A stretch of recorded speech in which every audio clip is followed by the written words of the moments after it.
It's exciting, and we've got a really exciting track tonight. This is a racer's track. It'll be able to It certainly is. absolutely drive the wheels off the cars tonight, Clyde, and I'm looking forward to it.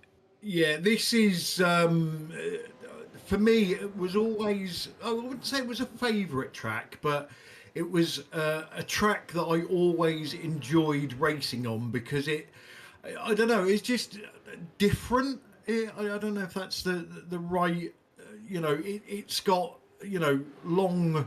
A long straight. It's got the tight and twisty sections. It's uphill. It's downhill. It's got a pit entry that just frightens the bejesus out of you.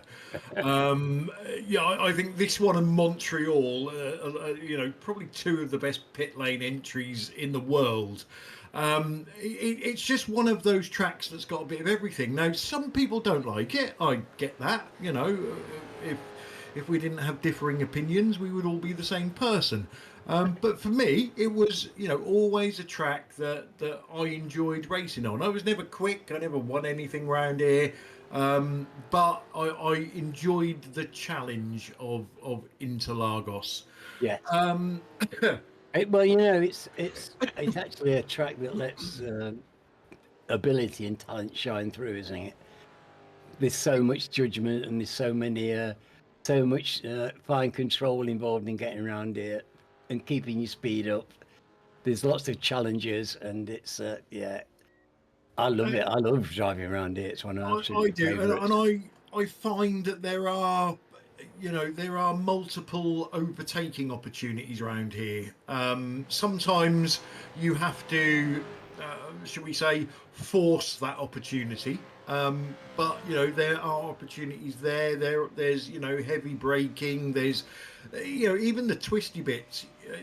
People always say, well, you can't go side by side through there. I've seen people do it. I've seen overtakes through the Senna S's, for instance. It's just, you can do something different at this track and surprise the driver that you're trying to get past.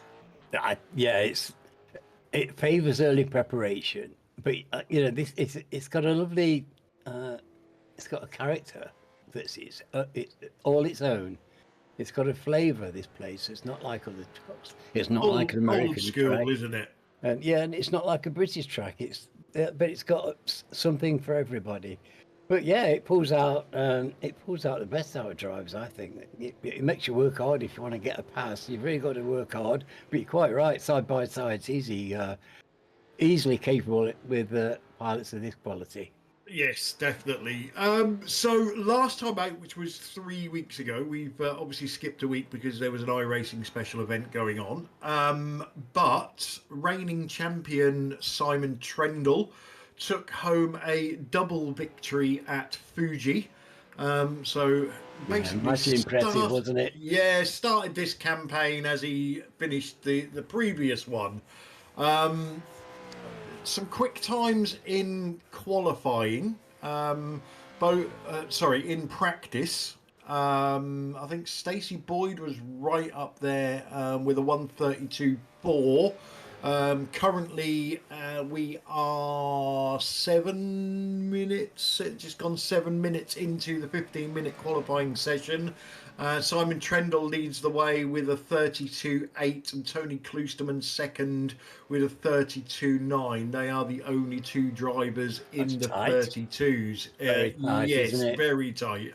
Although going back to what we were saying earlier, Alan, because there are overtaking opportunities at this track, it's not one of those tracks where qualifying is the be all and end all. No, absolutely. And that's a good point, because in the sprint races on Wednesday night, the track position and qualification really is the be all and end all. Really, the fastest people get to the front of the grid, and it's very hard to get past them, especially in a 20-minute race. Yeah. Evening to Andrew Hoffman. I think it's Andrew Hoffman. He's asking us what the track temp is. Currently, it is 71 degrees Fahrenheit. Ooh. I don't know what that is in real money because I've got mine set to Fahrenheit. And I believe Mr. Technically Challenged, Sam Boozin, now has his microphone working. Good evening, Sam. It was actually you, Sir Alan, that wasn't working either. So, yes. Hello. Hello. There we go. Man of many words. So yeah, Alan, back to Interlagos. We now have a third driver in the 132s. Popping himself into second place is Stacey Boyd. So yeah, three of them in the 32s. And to be fair, Alex Lado is literally just outside with a 33005. That's very Yeah, close. can't get much closer to a 32, can you? So, for those of you who have never ever watched this before or haven't watched the racing this season, we've had a slight change to the format with the sprint and feature races. So, the sprint races, the first one that you will see this evening is 20 minutes. The drivers will not need to make a pit stop. The second race, which we call the feature race, is 40 minutes long, and the drivers will, we always say that confidently, will need to make a pit stop, although we have had people try to do it as a non-stopper in the past, and sometimes it's worked and sometimes it hasn't. But I'm going to guess that they are all going to stop. They will all take tyres as well, because the amount of fuel they need to take on board, they can take tyres at the same time. But this isn't a particularly heavy wear track on tyres, is it, Alan? It's I the was going to car ask is. you, has the new tyre model affected things? I would have thought it would actually. Not It's had impact in the TCRs, that's for sure. Yeah, I obviously I haven't driven these cars for a while. We did ask a few of the drivers, and they said no. To be honest, it's an improvement over the last tyre model, which is all you can ask. Weirdly, I think what we was really looking forward to last time out was the new damage model that these cars have got. And we ended up having the two cleanest races ever, and nobody lost any panels, which was amazing. So Well, yes, that is quite amazing. we're still yet to see the damage model take effect in these cars. But we've just had another driver, somebody who started off very well last meeting. Vincent Skilbeck is now in the 32s with Crikey. a 32.9. Yeah, these are cracking laps, aren't they? They are, very rapid, shall we say. They make it look so easy, though. That's the thing. I sit there watching this and I think, oh, I can do that. Look at that. That's not that hard. These aren't that hard. And then you go and try one of these cars, and yeah. Yeah, for me, Learn a bitter lesson. the worst bit was always watching somebody's onboard to find out when they was braking, when they was turning in, and things like that. And yeah, that was just like, I cannot brake that late, I cannot turn in that late. And you're like, Yeah. there's something superhuman going on. There's because it's just not right, shall we say? No, you can brake that late, but you won't get round the corner. That's the problem. Yeah, and I've done that a few times.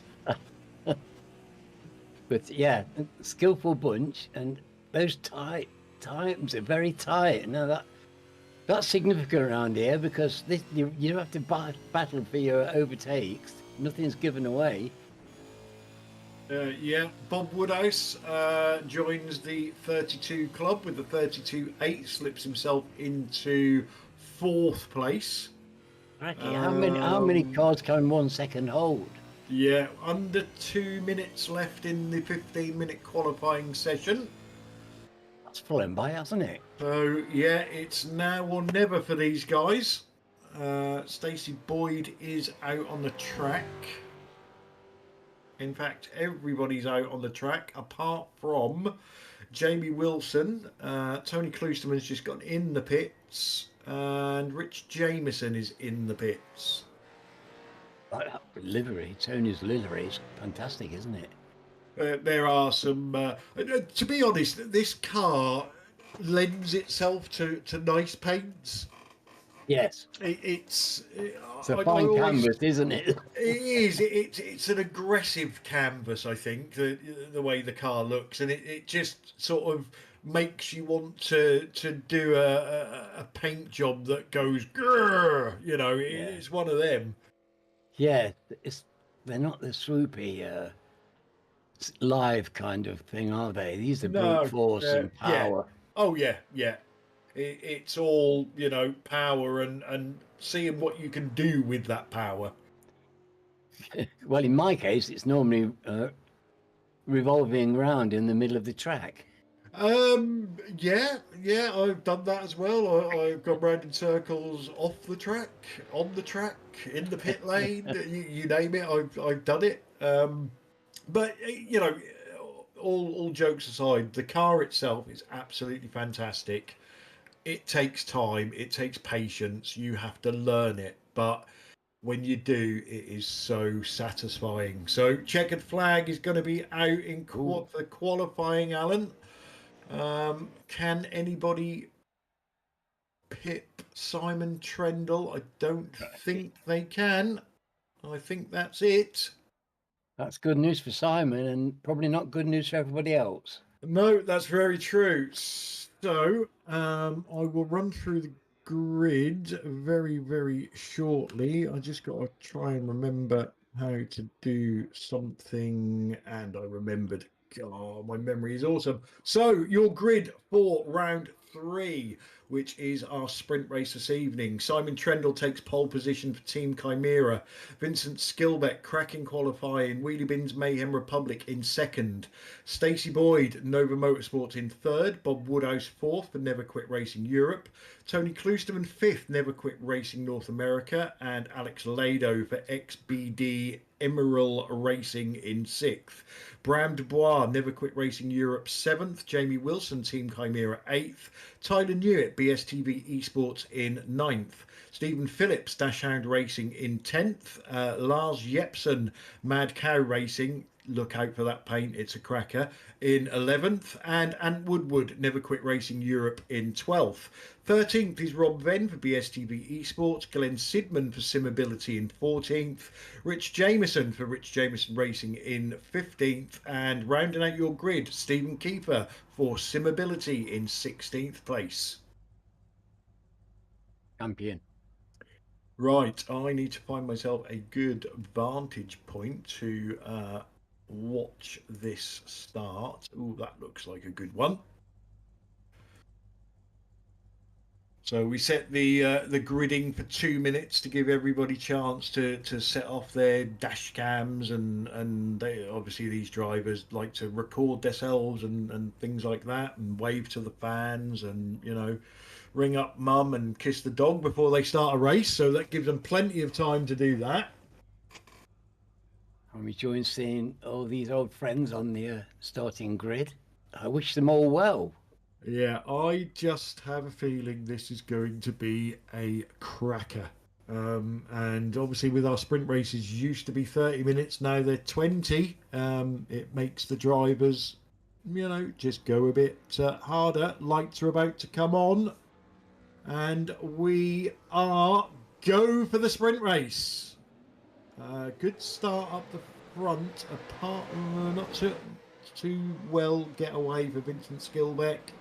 And Stacey Boyd's going to swoop around the outside, and he's going to have the inside on Simon Trendle, but that is not a lot of grip there, so he tucks into second.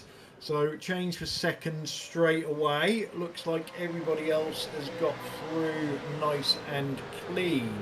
Yeah, lovely clean start. Nobody got dropped. There was nobody spun up their wheels. It was a yeah, tidy to go through there because I always do think this is always a dangerous start to a lap. This place on cold tyres. It is, isn't it? And it's, you know, it's what do you do? Do you go hard off the line to get as much as you can from the start, or do you try and slot in line, get some heat in your tyres, and then see what you've got underneath you? It's the age-old question. It is, of course, this pressure on for the sprint race. For, as you said, this is a short race, and there's opportunity right at the start. People look for opportunities right at the start, don't they? They certainly do. We're currently on board with Rob Venn, looking at that mighty stream of V8s in front of him. Oh, was that a little mistake from Stacey Boyd there? Almost opened the door for Vincent Skilbeck. I think he might have a go here. He's going to have the slipstream. He's pulled out. He's going for it. Yeah, there's a little bit much, a nice long straight, but of course it's very uphill, and you need a really good exit from that last corner. I'll tell you what, Stacey Boyd was very, very late on the brakes there, under pressure. Well, this is one of the joys of the place, isn't it?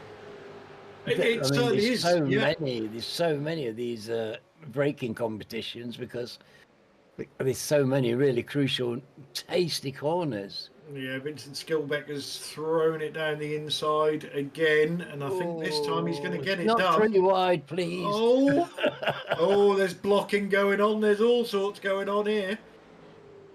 Bob Woodhouse sat behind him saying, come on, boys, just take each other out, and I've got an easy second place.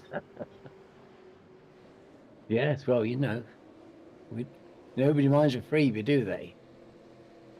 Evening to Dietmar on the chat. Nice to have you with us. That little tussle there between Vincent and Stacey has graced Simon Trendle with just over a second lead. Yes. So, not what you want to be doing with Simon in the form he's in. No, that's very true. You don't want to be giving him any advantages at all. None of these guys are holding back, though. They're going really as fast as they possibly can. Yeah, and interestingly, Vincent has left Stacey, so Vincent will have to wait and see if he can chase down Simon and put some pressure on him. Tony Kloosterman's still in 5th, teammate in front of him. Look at that paint, beautiful. These Simability cars, great. They look great. Oh, bit of door banging. Rob Venn and Bram Dubois, that was just deciding they liked each other's paints better than their own one. Enjoying a discussion. There's the cow, Alan, in the background, look. Well, I don't think these chaps are taking much of the scenery in. No, I think they're trying to test the damage model for us. Well, you know, this is a good opportunity. The bumpers fall off the TCRs like nobody's business. I just had a quick look back up the front, and Stacey has closed the gap back up to Vincent. Tried to ride him. That was tried to do the right thing, but always going to happen, wasn't it? Them two have been banging corner after corner after corner. Well, if you haven't got any dents to demonstrate now, you really should have a few dents now, Clyde, to admire. Yeah, that was a bit of a lunge, I would say, by Bram, but nothing, you know. He sort of got the crossover. It's just these things happen. Yeah, I think balance at the turning point was just at the wrong place. Yeah, I think Rob Venn had a bit of a lock up mid corner there, and yeah, racing incident all day for me. Yeah, nowhere to go. So up the front, Bob Woodhouse is starting to get interested in Stacey Boyd. Simon Trendle has eked another couple of tenths out. And that's against Vince doing his level best, because Vince but will be pedal to the metal. He'll be watching Simon pull away, and he won't be enjoying that. Yeah, and to be honest, Vincent is a cracking driver, skillful driver, but when it comes to luck, he just doesn't get any. If there's going to be an accident, he will be there somewhere. If somebody spins on the straight, he will be the next car round unsighted and can't see it and hit it. He just, he just doesn't get any luck at all. But he started off this season very, very well. So we'll see if he I can find these carry it playing on. phases, don't you? I've noticed that drivers will have a season where they have appalling luck, and then the next season things will turn around for them. Yeah, it's surprising that it can take one race, and you're back at the races, so to speak. It's just circumstance, isn't it? It's just a combination of circumstance, and there's so many opportunities for it to go pear-shaped on a racetrack. Yeah, confidence breeds confidence. And Woodward, another one. He's a very, very steady driver. Put a cracking show on last time out, and already in this race he's gone from 12th to 7th. Yeah, and great lad, and he's doing really well, isn't he? You're right. He did have a cracking race last time, and outstanding, really. And yeah, I sent him a text to tell him so. I think, if I remember rightly, because I possibly sent him a text as well, but that weren't to tell him he was good. The battle for third is hotted up. Stacey Boyd has been under pressure now for a couple of laps from Bob Woodhouse. Bob led a number of laps last time out, but just couldn't hold on for the win. But it's coming. We know it's coming. Oh, they're all good. Just to be in contention shows you've got real quality. Yeah, he's going to get that done. He's going to get that done, yes. Wow, that's tidy through there. That's a challenging set of yeses, is really. Tony It can really go wrong very easily there, can't it? Yeah, it certainly can, yeah. Tony Kloosterman trying to follow his stable mate through. Now, that has given Vincent a lot of clear air, so it'll be interesting now, with no pressure from behind at the moment, to see if he can do anything about Simon Trendle's 1.5 second lead. Well, he's managing to hold on to him. I mean, at least for a lap. But I imagine this is hard work. Trying to hang on to Simon's coattails is not going to be easy. Yeah, just seeing Jamie Wilson and Tyler Newitt in a battle. Not the first time. No. Definitely not. So, there was a couple I can hear crashing. Oh, that is Tony and Alex Lado. I didn't see what happened. It was just out of camera. But I heard Alex being the Black Prince. Yeah, I heard them with the inappropriate touching. So, Alex has gone for a big send down the inside there and come off that could have been so much worse, couldn't it? Yeah, it certainly could. Oh well. Alex lives to fight another day. Came out of that relatively well, considering where he started the car from, and away we go. Yeah, he only lost one place in the end. Evening to Tony Walker on the chat. He says, "Blimey, is there any car that Chimera lads can't drive fast?" No. Well, yeah. Hopefully, you're just talking about Simon and not Jamie. Tony did a storming drive on Wednesday. It was his first drive of the season. Popped up on the grid, and drove the wheels off his car. But Tyler Newitt under pressure now from Stephen Phillips. So Tyler Newitt definitely going backwards. Yeah, it's very unusual to see Tyler under pressure here going. Not that I like making excuses for Tyler, but I'm sure I see a message early on to say that he's had zero practice and wasn't likely to get any before qualifying. So Maybe race 1 is practice, and maybe race 2 we'll get to see the true Tyler. Yeah, no, it's sometimes real life interferes with what you want to be doing, doesn't it? But Antwood up to 6th now from 12th. This is great by hand. This is consistent performance by him, and well done to him. He's learned it the hard way, though, hasn't he, Clive? He's been doing this a long time now, and it just He gets certainly better and has. better.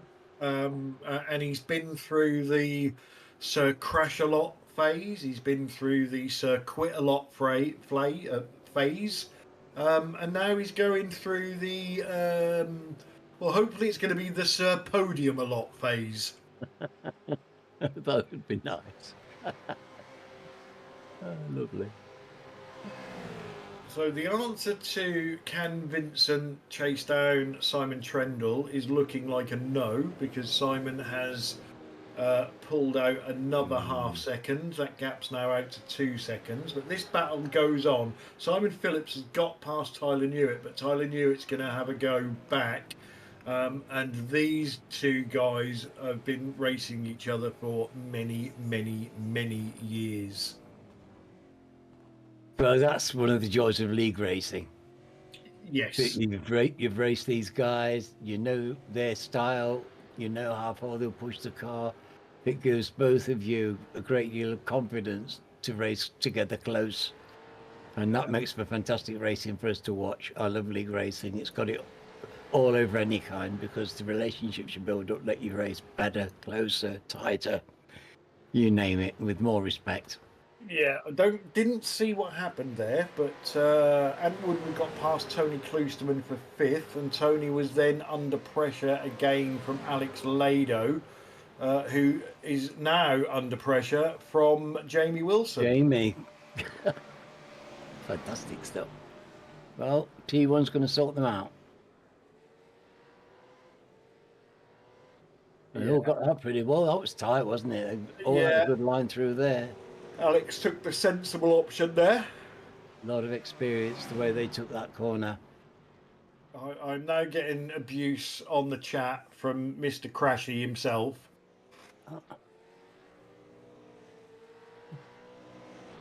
I'm surprised to hear you say that. Well, yeah, he's very brave on the other side of the world.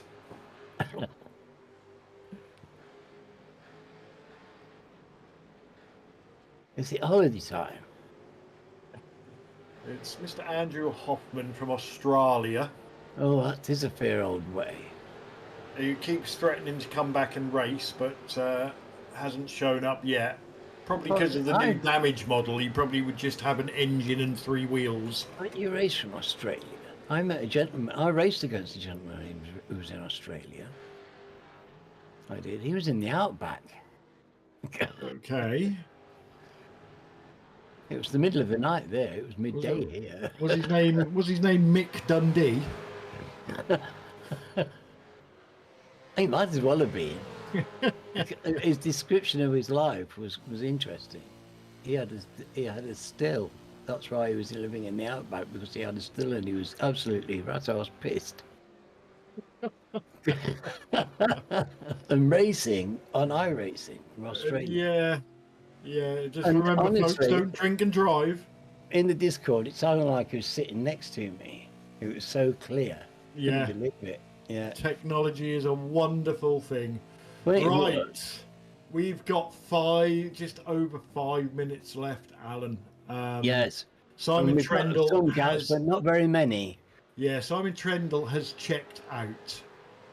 Yeah. Well, Bob Woodhouse is catching Vincent Skilbeck hand over fist. Tony Kloosterman, Jamie Wilson, Alex Lado are all in a great battle. Yeah. There's still time for things to change, and they will.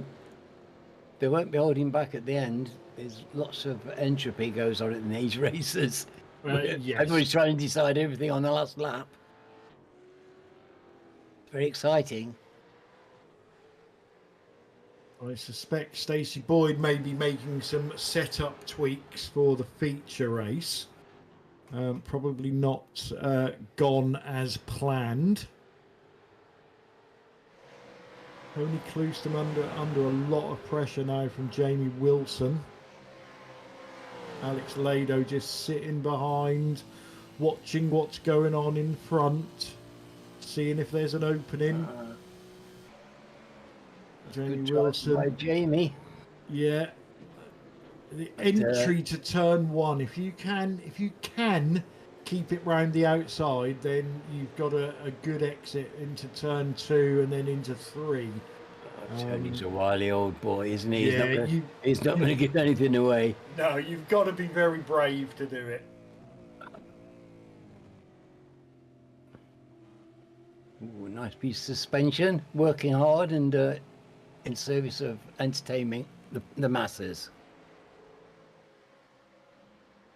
But this little battle is helping Ant Woodward keeping in his fifth position. It's very engaging, isn't it? It's keeping all of their attention. But, problem for Bram Dubois by the looks of it. I think he's had an excursion. Oh, what's unfortunate when the race is getting on. All on his own. He's gonna I thought he was gonna brake on the grass. No, just got the braking wrong. Got the back end round. Still, no, it should be okay. I don't think he whacked the fence, did he? No harm, no foul. So Stephen Phillips has tagged himself onto the back of this battle. Alex Lado has got past Jamie Wilson. These are just going to be changing places for ages. The power oversteer on these cars is just so immense. We need... You just get spins, don't you? Oh, it's 3 wide going into 1. No, Jamie Wilson's backed out of that quite sensibly. We need an option, iRacing, to extend the race length when we get battles like this. Yes, so I'm not sure it would go down great with the drivers, though.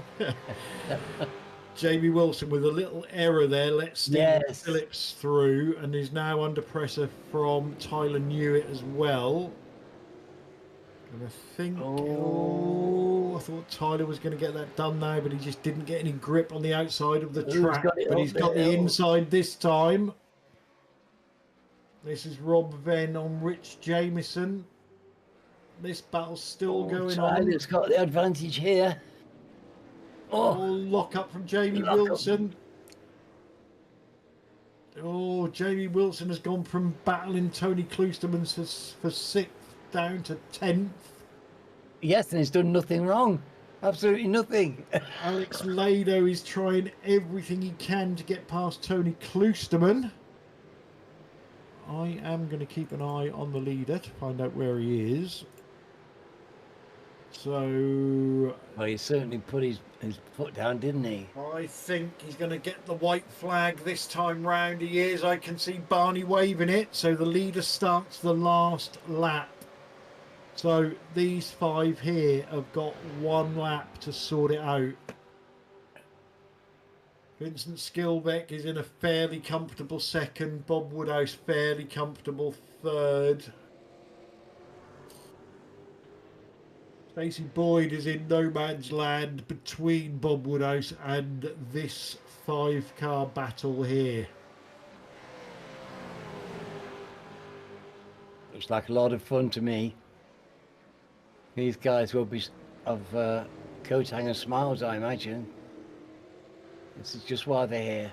This kind of intense, close racing. Fantastic to watch, but it's so difficult to do. Surprised Stephen didn't go defensive then, but he will trust Tyler, so that always helps. Tyler's gone for a little bit of a send. That's not really on, because you have to hit the brakes a bit harder to get round the corner. Yeah, tough corner. Yeah. So easy to lose time. Tough section of the track, this.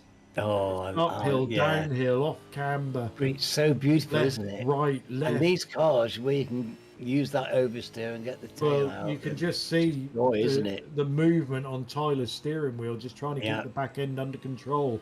Alex Lado out the front there. We just see him go round. But Simon Trendle is going to bring the car home for 3 on the trot and win the sprint race.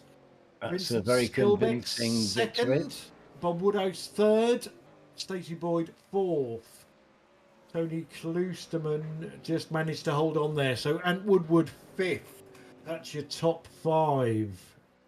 In fact, the whole field, honestly, hardly any spread really. Yeah, That's guys coming in, but it's really very little time. some These are- fantastic battles there, Alan. Yeah, that was exciting and excuse me. A bit disappointed from Vince. Don't forget to keep that result and them performances in the back of your mind for when we do the driver of the meeting.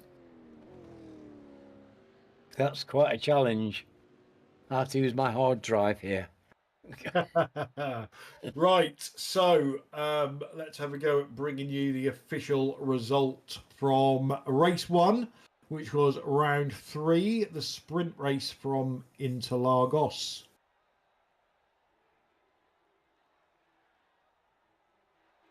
So your winner, Simon Trendle, Team Chimera.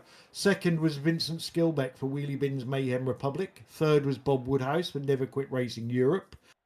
Stacey Boyd, Nova Motorsports in 4th. Ant Woodward, Never Quit Racing Europe in 5th. Tony Kloosterman was 6th for Never Quit Racing North America. And XBD Emerald Racing, Alex Lado in 7th. 8th was Stephen Phillips, Dashhound Racing. 9th was Tyler Newitt, BSTV Esports. And 10th, Jamie Wilson, Team Chimera. 11th was Lars Jepsen for Mad Cow Racing. Rob Venn was 12th for BSTV Esports. Rich Jameson Racing in 13th. Bram Dubois was 14th for Never Quit Racing Europe. And the 2 Simability teammates, Glenn Sidman in 15th and Stephen Keeper in 16th. So, as we said, fantastic battles there, Alan. And Woodward was a bit of a standout for me, 12th up to 5th. Yeah, really. Good drive, but I think he made the most places, I would say. I would have thought so. And some, some really good battles. We had battles for not so much the win, but started off with battles for second, then battles for third, then battles for fourth, and then the big battle for 5th right at the end. Yeah, well, nobody's holding back in these sprint races, are they, Clyde? There's no reason to hold back, and we had it right from the get-go. They were flat out and hot going into T1 on the first lap. Yeah, and they didn't let up after that. We always used to say, the feature race is going to be a lot calmer because it's double the length, it's 40 minutes, but it turns into a 40-minute sprint race. So, it's not going to be calmer. No.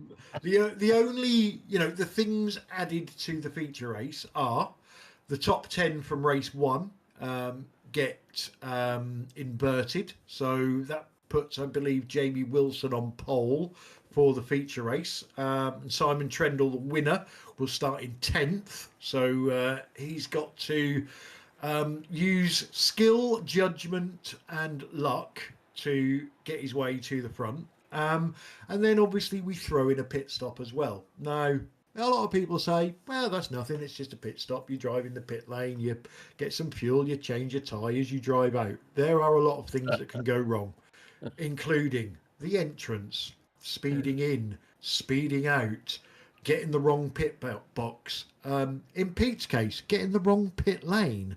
There are so many things that can... Getting 6 inches over the line. Exactly. He goes back. Exactly. It can be a nightmare. Having set the right things in on the way in. Yeah. Have you practiced? Ticking the right boxes. It's a myriad of things. And no matter what you do, some people are just going to be really good at timing their pace and getting everything, getting the braking perfectly so that they're entering the pit lane at absolutely precise speed, exactly the best moment, wasting no time in getting off the mark, being prepared, and it can make dramatic differences. It certainly does in the TCRs.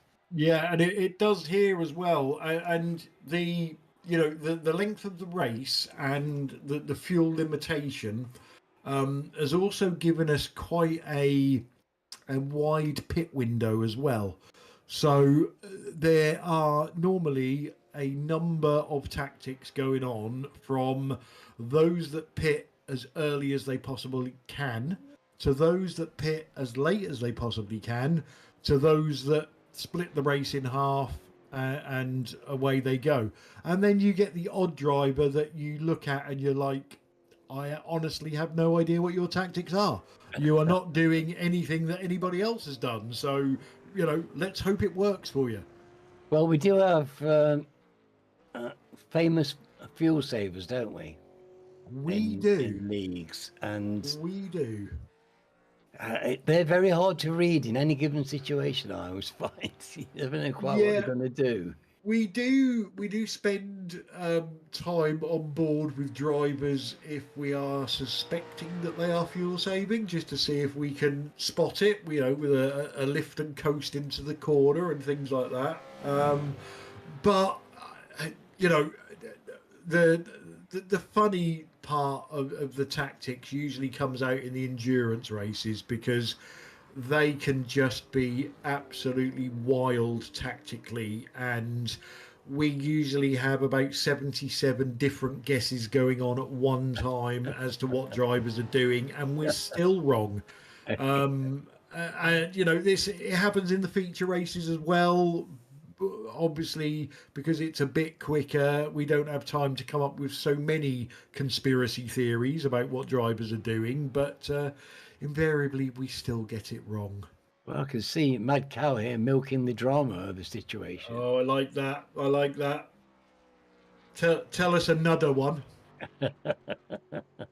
Well, I would if I could think of one.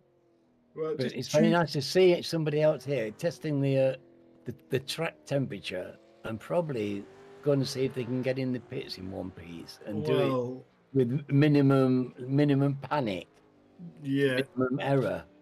Luckily, track temperature has been fairly constant. We're still going to be looking at 71 degrees Fahrenheit. Overcast. So reasonable. Nice racing conditions, to be honest. We've been getting overheated tyres in the front wheel drives. I wonder if has that been an issue around here? I've not heard anybody complain about it. Front wheel drive in general is normally a problem, overheating the fronts, because the fronts are doing absolutely everything. Yeah. Whereas this is the weight as well. Everything's there, isn't it? A sensible rear wheel drive car. The way that they're supposed to be, of course. Obviously, yes. For an old Brit like me, if there's any one way they should be. These newfangled ideas, front wheel drive. I do like the challenge of front wheel drive. I love the way they feel. And I love, I love the fact that, if you ever get in trouble, you just plant your foot on the floor, and 99 times out of 100, the car will correct itself. That is good. But the real, for me anyway, my personal opinion, the real skill is driving a rear wheel drive car. Yes. There's so much more going on, the rear wheels trying to overtake the front wheels every time you hit the brakes, and, trying to keep the nose of the car under control, because, the car just wants to push all the time. So, you tweak your setup, you make it as loose as you dare, and then you go out, and the first time you turn into a corner, you end up pirouetting across the track. There's a lot to it. There certainly is, and there's an awful lot to getting the front wheel drivers around. The driving sensation is so completely different. That's the thing. They turn you around. These push you around. It's almost like a completely different art form, and they both require attention to detail. They certainly do. The people that you have to put the time in. People have to put the time in when they're switching from one discipline to the other. It doesn't come very easily. People have to learn like a different art, and you can see even very good drivers making that transition, it takes time. There are very, very few drivers that can hop between cars and do well. There are a couple of them actually in this race, but I won't mention any names because we don't want any heads swelling in cars. But for the mere mortals, it is all about seat time. It's practice, practice, practice, practice. I was when I was racing on here, I had to do two totally different things. So I would race V8s and then I would do something stupid like dirt sprint cars because there was nothing similar between the Yes. two. So that way I could change between the two. But if I went from V8 to, I don't know, GT cars, my bad habits from the V8s would transform into the GTs and vice versa. Yes. Well, they're all the same, aren't they? The GT cars in comparison. In I do comparison to think this, these are very specialized machines. it They're is, like they're a bit like those Fords. Those what do they call those thingy? You get you get a group, a whole community around a particular type of car because yeah. they love that car and they love the way it feels and it's unique thing. And so spec racer Fords have the same thing. They have the Yeah. same dedicated group of people because those cars are so idiosyncratic and they've got such character. And I think it's probably the same with these.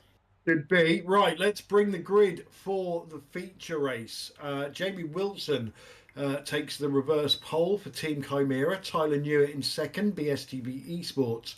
Stephen Phillips third, Dash Hand Racing. And Alex Lado fourth for XBD Emerald Racing. Tony Kluseman in fifth, Never Quit Racing North America. And Woodward sixth, Never Quit Racing Europe. Stacey Boyd seventh for Nova Motorsports. Bob Woodhouse in eighth for Never Quit Racing Europe. Vincent Skilbeck ninth for Wheelie Bins Mayhem Republic. And race one winner Simon Trendle starts in 10th for Team Chimera. Lars Jepsen in 11th for Mad Cow Racing. Rob Venn is 12th for BSTV Esports. 13th is Rich Jameson for Rich Jameson Racing. Bram Dubois goes off 14th for Never Quit Racing Europe.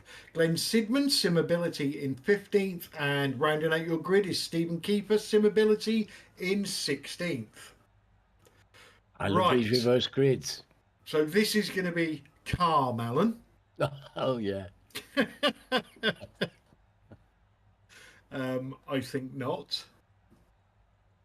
I always love the reverse grid races. The fact that in that last race, Simon Trendle eventually was head and shoulders above the rest, but he's got 9 cars to get past in 40 minutes. And there are 9 very good drivers. And I Yes. love the balancing and the reweighting of a race grid by this is great. I love the reverse grids. Right. I don't like being put into the front.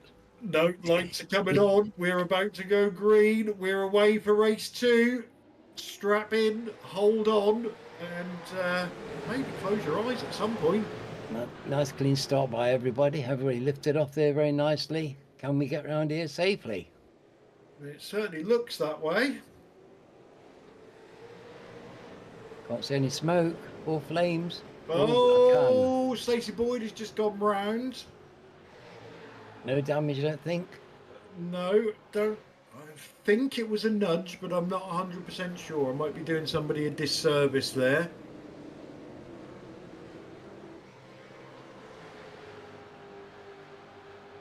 Tyler Newitt has got into the lead past Jamie Wilson.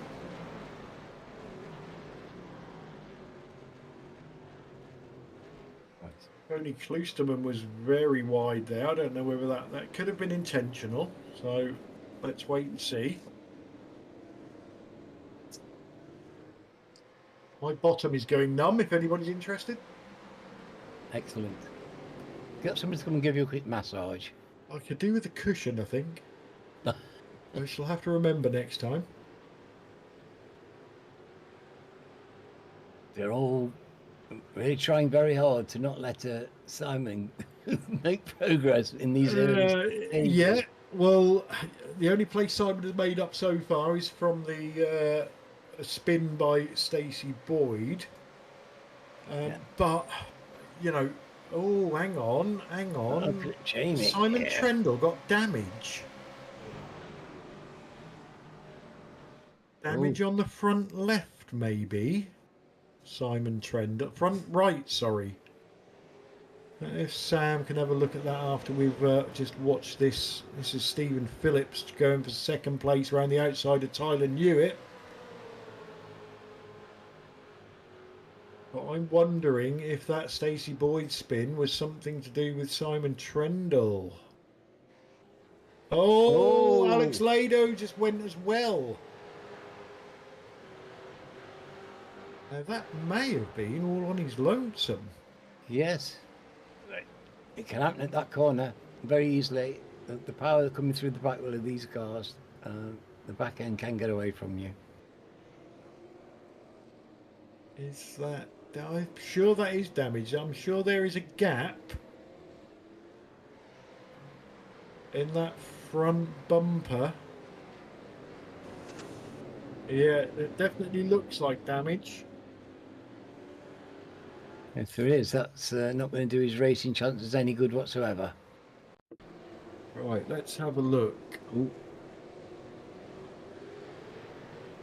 It was on the curve there. So no, that's where it was. So it wasn't Simon, it was Vincent. It looked very, very net cody, and then Simon collected Vincent when he checked up. This is the Alex Lado one. No, he wasn't all on his own. He had help from, I think that was Ant Woodward.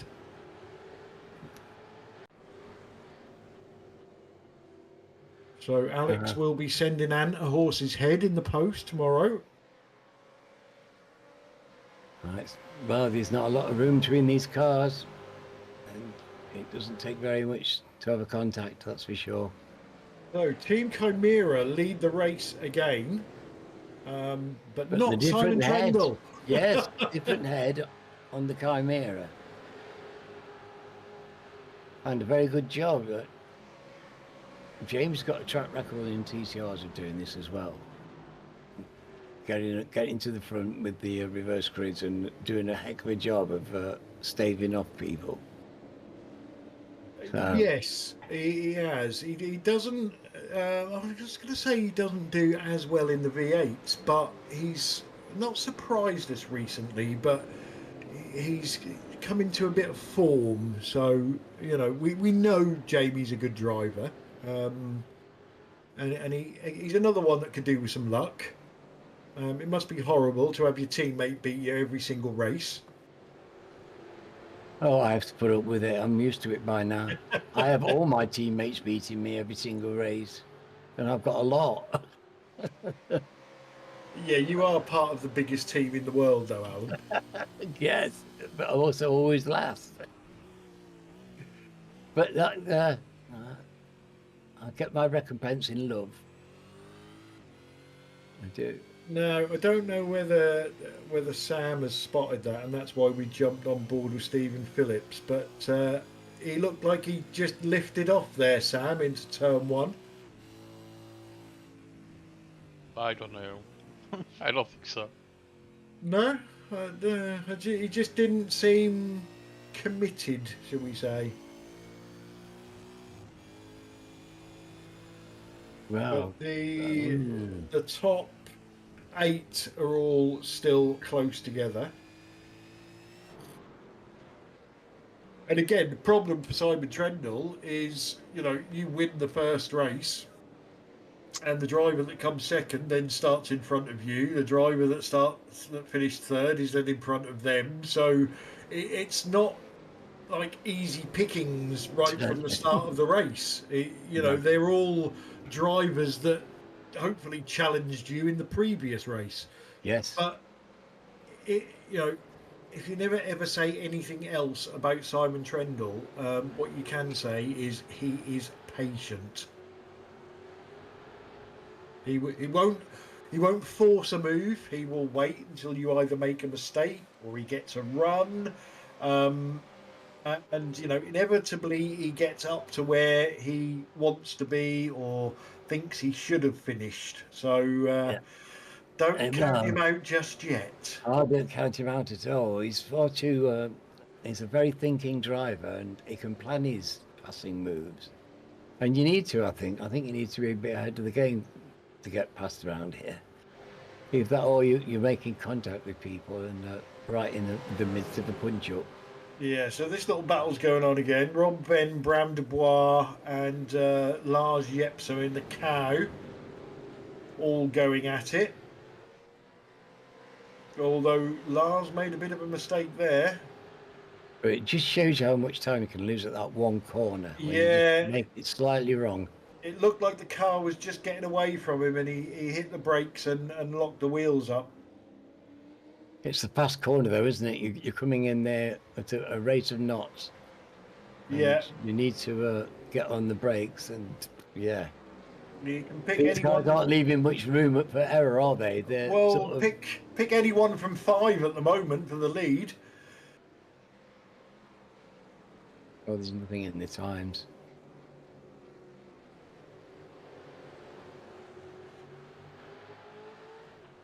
So we do have some inside information, which I'm just about to go and find, which is there. That you can pit as early as lap 6 or as late as lap 20. Yeah, I would say there's a wide window, and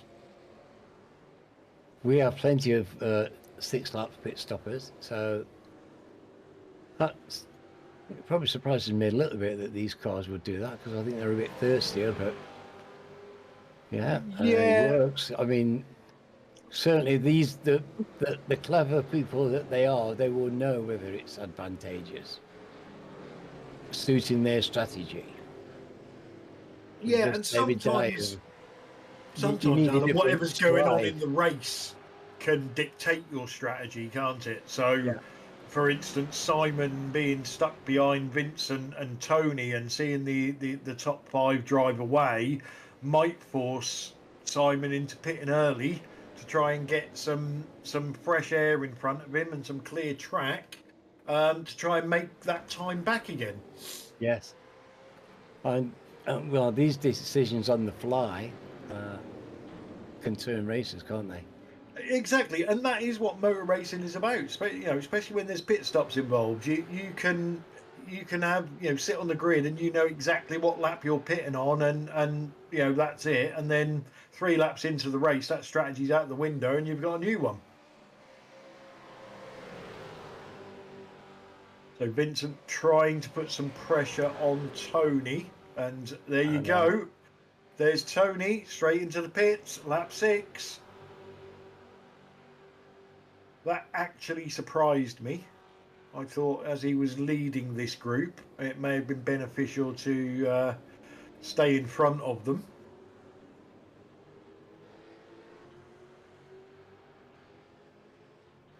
Stephen Phillips and Tyler Newitt have had a little touch somewhere.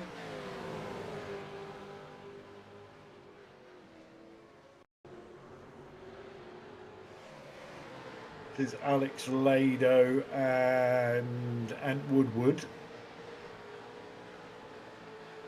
So these two did come together earlier on in the race.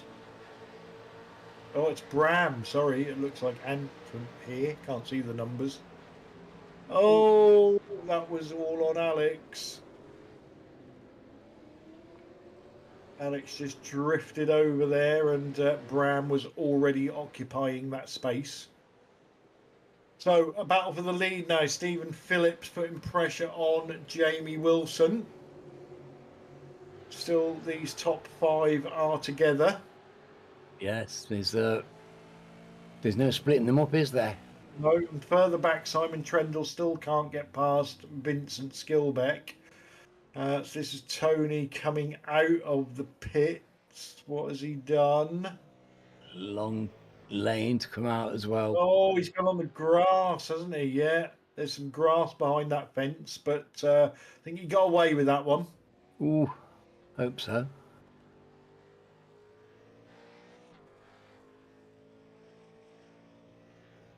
Yeah, just drifted out, didn't he, on cold tyres. Got to rub off the fence, but I don't think that will affect him. So yeah, and Woodward in the pits as well. So we hope to come out in clear here, and it always amazes me how well they judge these things. What happened to Jamie Wilson? From the lead and now getting challenged. So Stephen Phillips has got a good run. Jamie's going to try and break late round the outside. Yeah.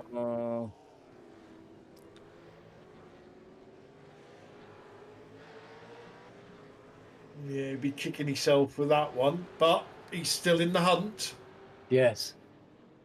Cost him a couple of places, but it's also taking the pressure off him. If he can tuck in and get some nice toe. Yeah, Bram Dubois trading some more paint with Stacey Boyd. There's been a lot of a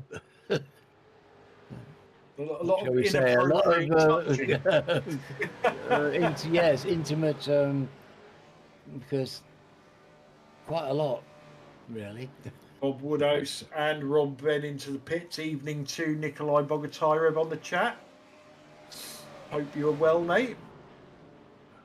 And we're still waiting for you to come back.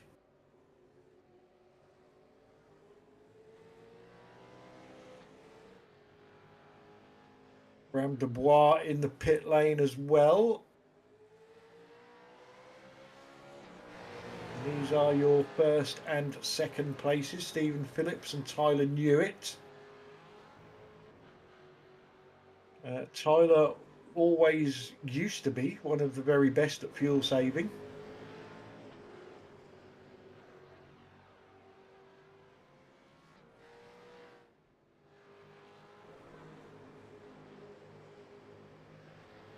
I hope their plans are working out and they're coming out into clean air. Yeah, again, it's just one of them things, isn't it? You never know what's going on until they've all taken that pit stop. Oh, it's a nightmare. Obviously, all these drivers as well, they're working to a 15 incident point limit. Incidents can be picked up by going off track, having a spin, having a crash. Yeah, when drivers reach 15, they get the drive of shame. We've had quite a few contacts, and some of those can cost you 4, of course. Jamie Wilson in the pit lane. But yeah, he was getting slightly gapped, I think, so he's probably done well to get in there.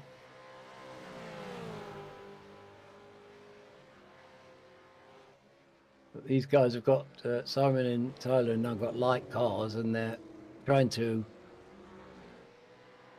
increase their gap, because this is kind of an important part of the race for them. If they can get their lead going now, they need to, so that it's not all swallowed by some early pit stopping fast chap later on who comes out of nowhere. Yeah, interesting.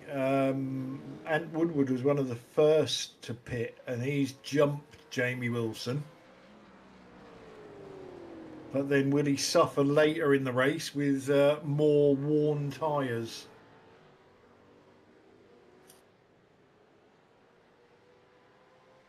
Well, I don't know if tyre wear is an issue in these cars. Does it become an issue? It can be, yes. Again, depending on how you drive the car. Right. If you drive it like Bingham, your tyres are gone in 2 laps.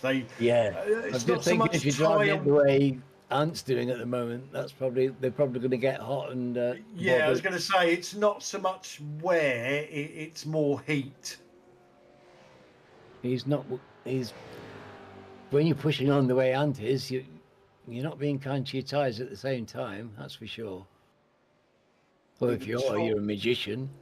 Top 8 are yet to pit. Glenn Sidman hits pit lane.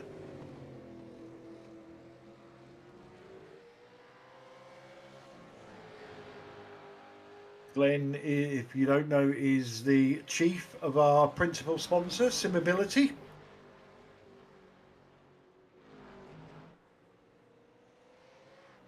Oh, he's going to the pits.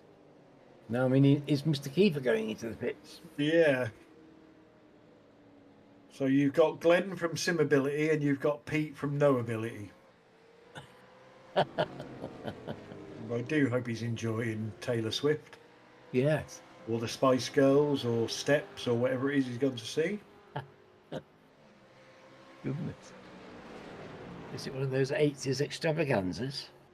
You never know with Pete. He's got a weird and wonderful taste in music, so it could be absolutely anything from heavy metal to something classical. You just never know.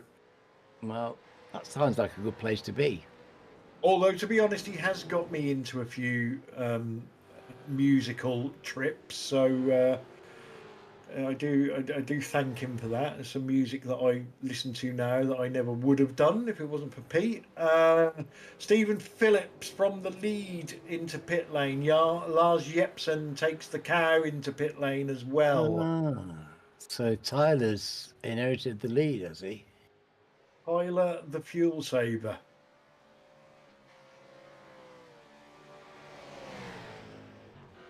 These cars look grand, don't they? Look at that. Simon, Beautiful. Simon Trendle.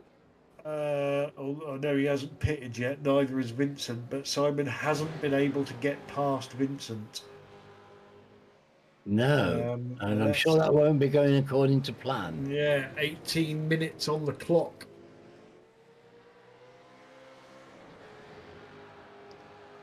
So what we got now? Top 6 still owe us a pit stop.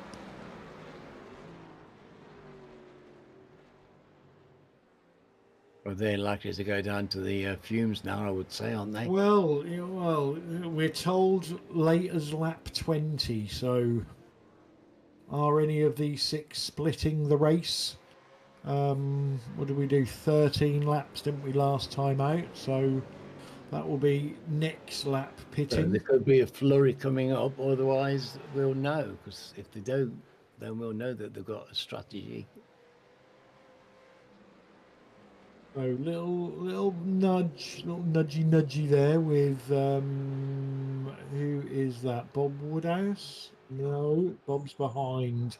Ants in front of them.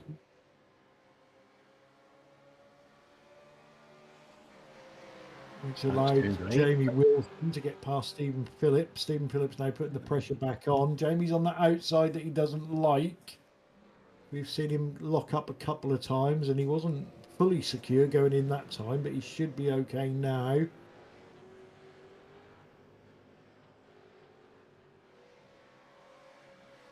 That's given Ant the chance to scamper away a little bit.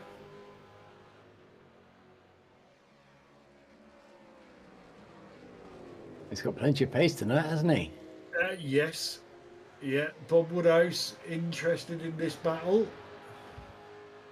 It's quite funny, Bob Woodhouse, because whenever there's a battle with 2 cars, you can guarantee Bob Woodhouse is right behind them, just waiting to pounce. All 3 cars taking a different line through the corner there.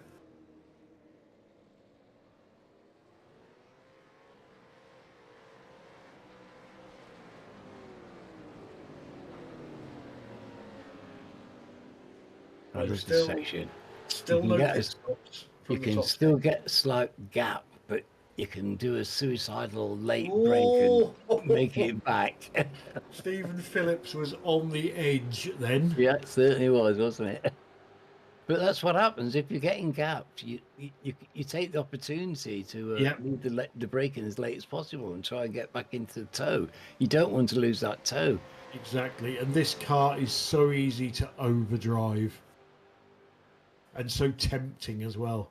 Jamie Wilson tries the number on Ant Woodward. Didn't quite pull it off. I don't think Jamie Wilson has found his route through turn 1 yet. He's probably tried 3 or 4 by now, I would say. And he doesn't seem to like any of them. Well, I've been trying for 5 years, and I don't Stephen like any of them either. Stephen Phillips just... It wasn't so much a send, the car just drifted up the track into Jamie Wilson. I don't think Jamie will be too happy with that one. I hope his I car's don't know if okay. it may have been the curb that threw him that way. But he was just chasing the car up the track. I think it may... I don't think the curb really did that much to him, but they both lost the place to Bob Woodhouse. Yes, it was late going into the corner, wasn't it? So it was all a bit last minute as they came to the apex. There's Jamie going into the No, pit. that's Was Simon that Trendle. Simon? Oh, thank heavens. I thought Jamie had got an injury and had to come in for medical repairs. I'm glad that he's still out there. So, yeah, no, we need to see where Simon's going to come out now. yes. Rich Jameson is in the pit lane as well.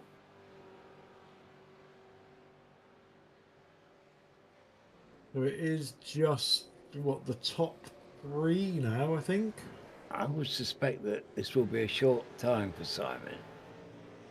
It'd be interesting to see if he took his fast repair as well for that little bit of damage he had.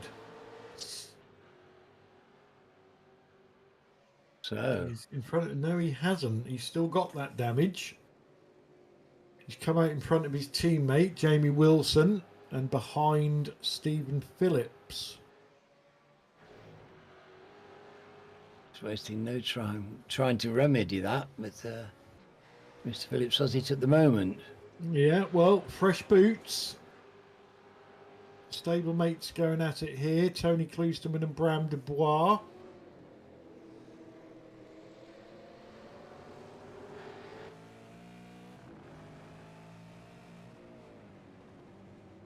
Oh, this is very exciting. Racing around these corners is so exciting, isn't it? Yeah, that's always a very tempting send there, but you run the risk of running into the side of the car on the outside, and then you've got to try and get the power down to beat them to the next corner, which doesn't always work. No. You're Can't not make always your car guaranteed to get very around the squirrely. corners, are you? That's the problem. Right, are we going to get some defence here from Mr. Phillips? Doesn't look like it. Looks like that's... Simon Trendle was amazingly late on the brakes. Too late, in fact. But that was a brilliant recovery. Oh. And then swung it out every which way you can and still is. So, Tyler Newitt. He's still not in, is he?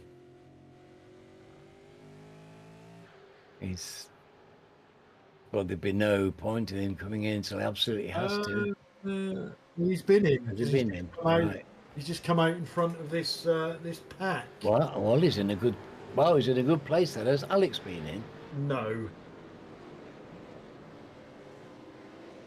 So he's saying Tyler's in second with 4 second gap. 4, 5, 6 cars in the third place battle. Oh, look at this. Oh, Vincent was around there. I don't know if it was Vince. Oh, it was all very, very tight in there. Oh, that's a shame. Oh yeah, he just was a touch. chimered. He was chimered. Well, let's hope he can get back on, because that's not going to be easy now, is it? Right, Alex is in the pits now, so this is the battle for the lead. And this is Ant Woodward. Oh, sorry, this is the battle for second. Ant Woodward and Stephen Phillips, Bob Woodhouse, Jamie Wilson, Simon Trendle. Tyler Newitt has got nearly a 3-second lead with 26 minutes on the clock. Oh, Jamie Wilson just got done by his teammate. Did he get done by his teammate? Was it a multi-21? How would you know? To It be has been honest, known. It has been. I mean, he is. you know, these guys tend to race each other very hard. Oh, hello. Oh, Hello. oh. Oh, goodness Oh, me, it's Dodgems.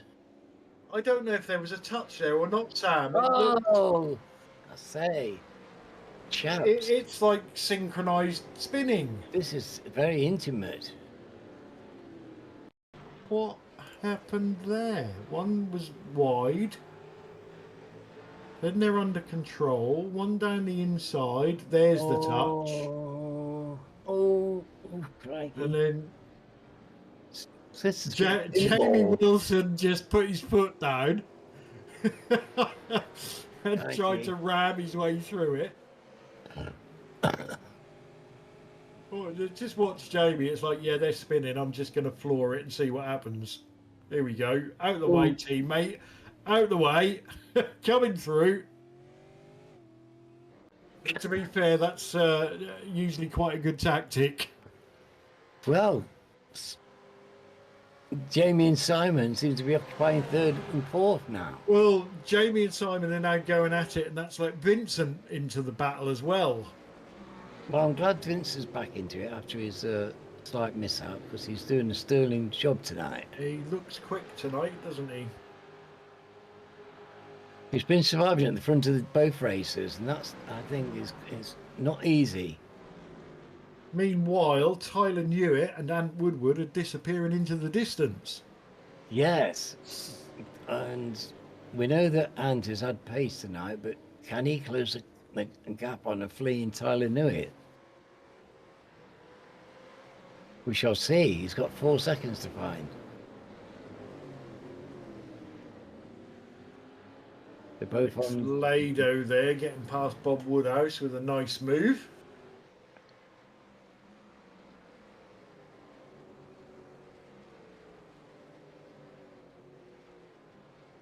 These guys have been together for a while now. Yeah, I don't think Jamie is going to let Simon go. Not if you can help it, that's for sure. And it's also going to be difficult if they did try and orchestrate it, because you've got Vincent right there as well. Although Jamie made a mistake there. But he's fighting back on the inside. But he might be out of position now. He's going to have to break late. Can we get around without a touch, chaps? That'd be nice. Beautifully done. Well, this is like role reversal, because Simon Trendle spent the first half of the race looking at Vincent's rear end. And now it's the other way round. Alex Lado back up straight up into this battle as well.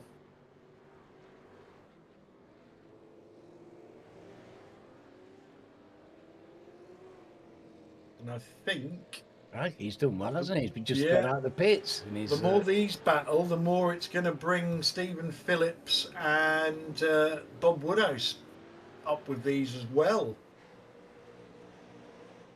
I'm tempted to say the more the merrier. It's jolly exciting. Yeah.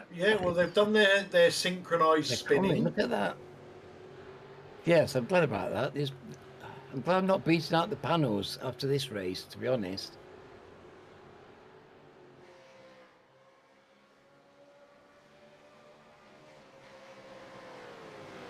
But they're intense and they're passionate.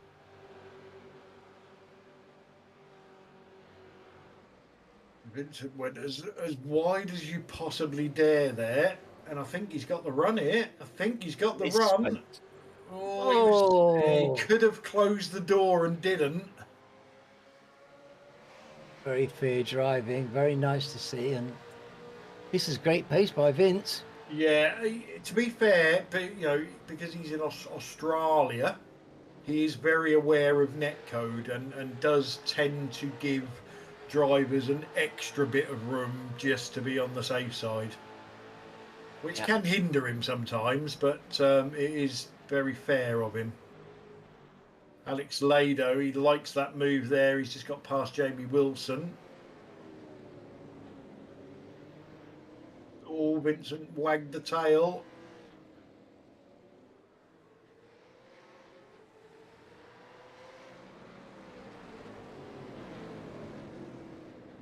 And he's got the move done.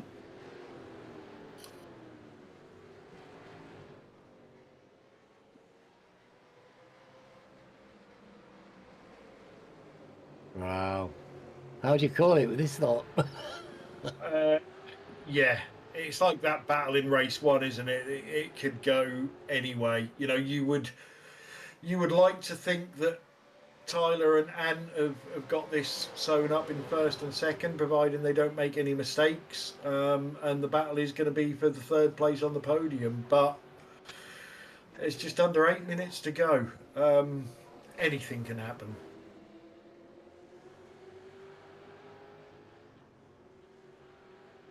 Simon and Bob are still trying to get on the back end of these, of course. Let me have a look to see if we've got anybody close on. In a second. We have 3 drivers in double figures for incident points. Oh, and plenty of time to get more. And obviously drivers know how many they've got. They know that 15 is the limit before they get the drive of shame. No, was that Jamie Wilson? Lost the back end rather. Unfortunate. Oh, that's a shame. Jamie was doing very well. Part of our quartet. A very strange one. Just snatched the brake, maybe? Probably just tried a little squirt of accelerator there between the 2 turns, and hello wall. Oh, that cost him dear as well. That's unfortunate. But then there were 3.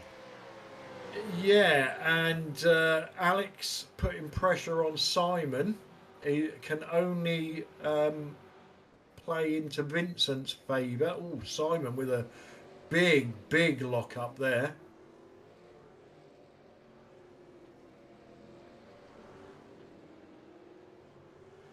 I don't think Simon's quite got the pace he had in the front. Well, I don't know if that damage is affecting his car, because he's had it from lap 1.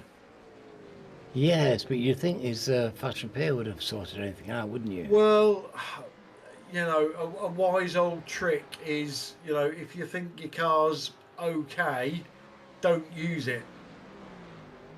Yes. Well, you never know what's round the corner.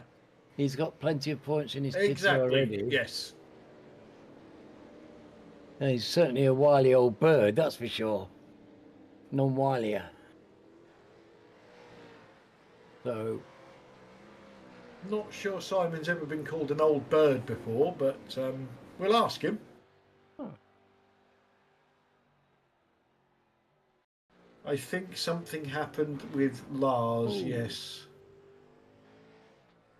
Does he get... I heard Rich Jameson apologising to somebody. Oh dear. That looked fairly terminal. That kind of a pull off the road and park up job is never a good sign, is it? It looks like he's got damage. Yeah. That was not Rich's fault at all. Lars was just there. Yeah. I guess that's done his front suspension. Yeah, I think that could be a bit of damage there, couldn't it? Yeah. That's his front suspension done. The car was already in the middle of the track and he just understeered into it. Okay, has Lars come off as well? Yes.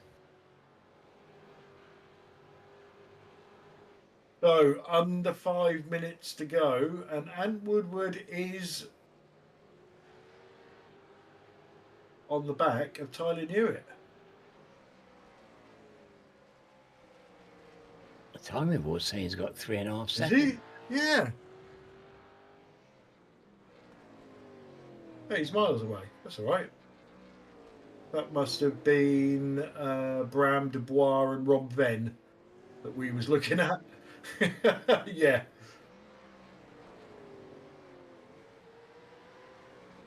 These have been in close company for a very long time. Yeah, and has taken a second out of Tyler's lead. Oh, Tony will be looking to get past here. They took them a long while to get away from Tony, but he's getting the shot to close the gap again here.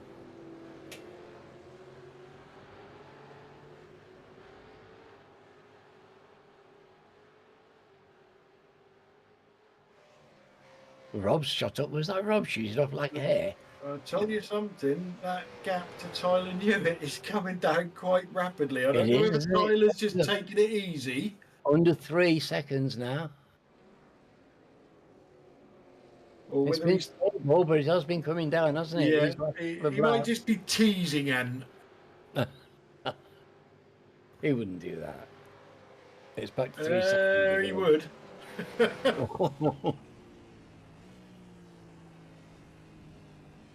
3 seconds.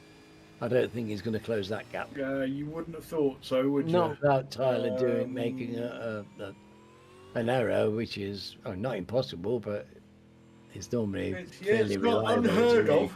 No, it's not unheard of, but it doesn't throw many opportunities like this away. No. And normally Tyler's very, very steady driver. He'll be happy to pick up a win. If He certainly will. All this off, this will be a big deal for him. He's going to take the white flag this time. Oh, is he? He might get across the line. I think he's going to get across, isn't he? He is. Well, that's it. It's putting another lap on everybody. No, white flag. White flag. Now. There we go. I hope you're not short of fuel, chaps. You've got another lap to do here. Right, where's this battle coming from? The battle's for third place on the podium. Alex Lado, who's looked quick all night, up against Vincent Skilbeck, who's looked very wide all night. Yes, he's been... Oh, crikey, not at this stage of the game. Oh, dear. It's unfortunate. Is that Jamie going to get by? Is it? Come together again. Jamie's got by him. Oh dear. Made a place. Disappointing to lose a place on the white flag lap. Won't be happy. Yeah, I don't know whether that was Bram being over optimistic or whether Rob just drifted into him. Tony's out wide and had to hit the brakes. That gives Stacey Boyd and Jamie Wilson a position. Wow. His tyres must be hot.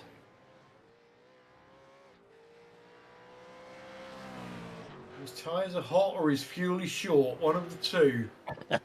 But anyway, Tyler Wilson, I've just made somebody up then. Tyler Newitt is going to come round and take the checkered flag. Yes. His first win this season. Yes, many congratulations to Tyler. That's a fine Woodward performance. is coming home second with another great drive. Vincent Skilbeck in third. Brilliant also. Great performances by these guys. So these are got to work for these tonight. Yeah, our first winner this season that hasn't been called Simon Trendle.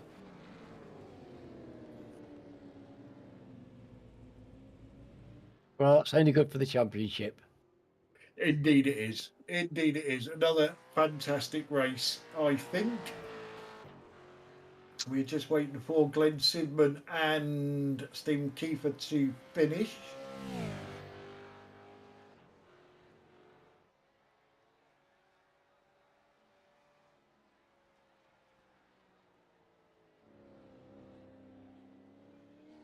Bringing the cars home. We lost Mr. Jepson, but we did, yeah. With well, I think that was terminal damage, wasn't it? I think you hit it right there, Alan, with suspension damage. But That certainly and isn't a generally quick fix. speaking, to only lose one car after a race like that, that's pretty good going. Yeah, definitely. Nice to see people finishing. They drive hard. They work hard at these races. You want to see that checkers flag? Possibly can.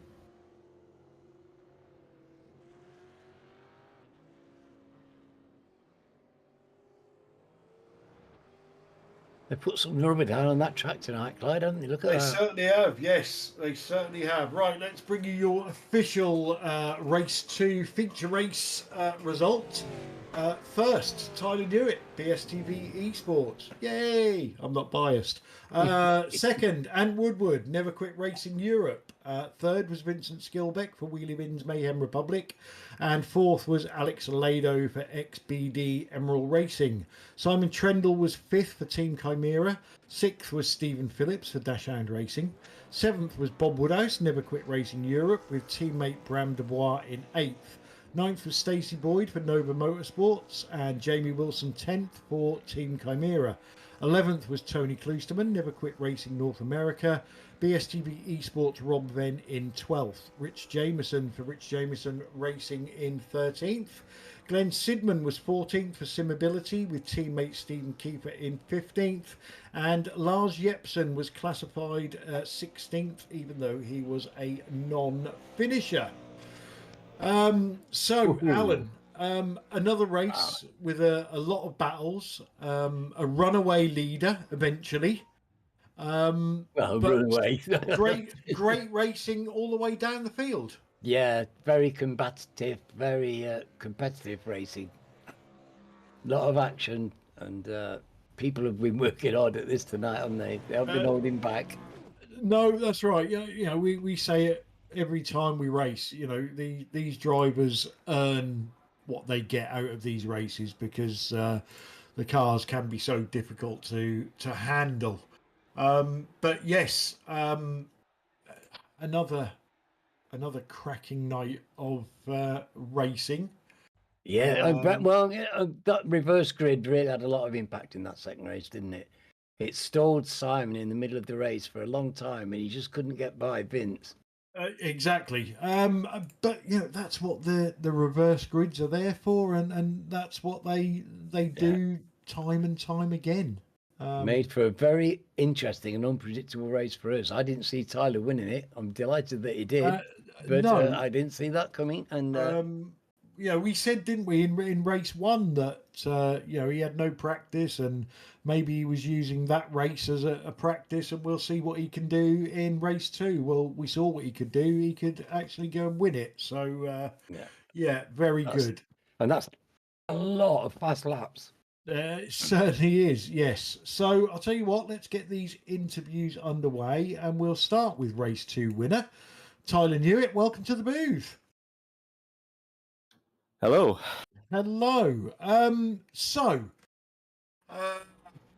Race 1, not wonderful for you. Some very good racing from you, some very good battles, but it looked like not that you'd never raced on the track before, but it looked like you were short of practice. I actually said in commentary that short of practice, using race 1 as a practice session. Let's see what you can do in race 2, and then you went out and won. So tell us about it. Yeah, I don't like to use that excuse, because I did get a decent amount of laps in the attached practice, so it wasn't too bad. But yeah, it is hot as hell in here, and I was really kind of hoping to not have to do an interview today because it's so hot. So I've been trying to limit my computer chugging output. But yeah, no, I was saying to Rob, it's fun having close racing, but it's not so fun when every pass that's being made is you getting pushed back a spot. So that's how I felt in race 1. I got a good start, and then everything after that was just getting past. So it kind of, I think, informed my strategy for race 2 a little bit, because yeah, it wasn't the most fun I've had. But race 2, totally different. Yeah.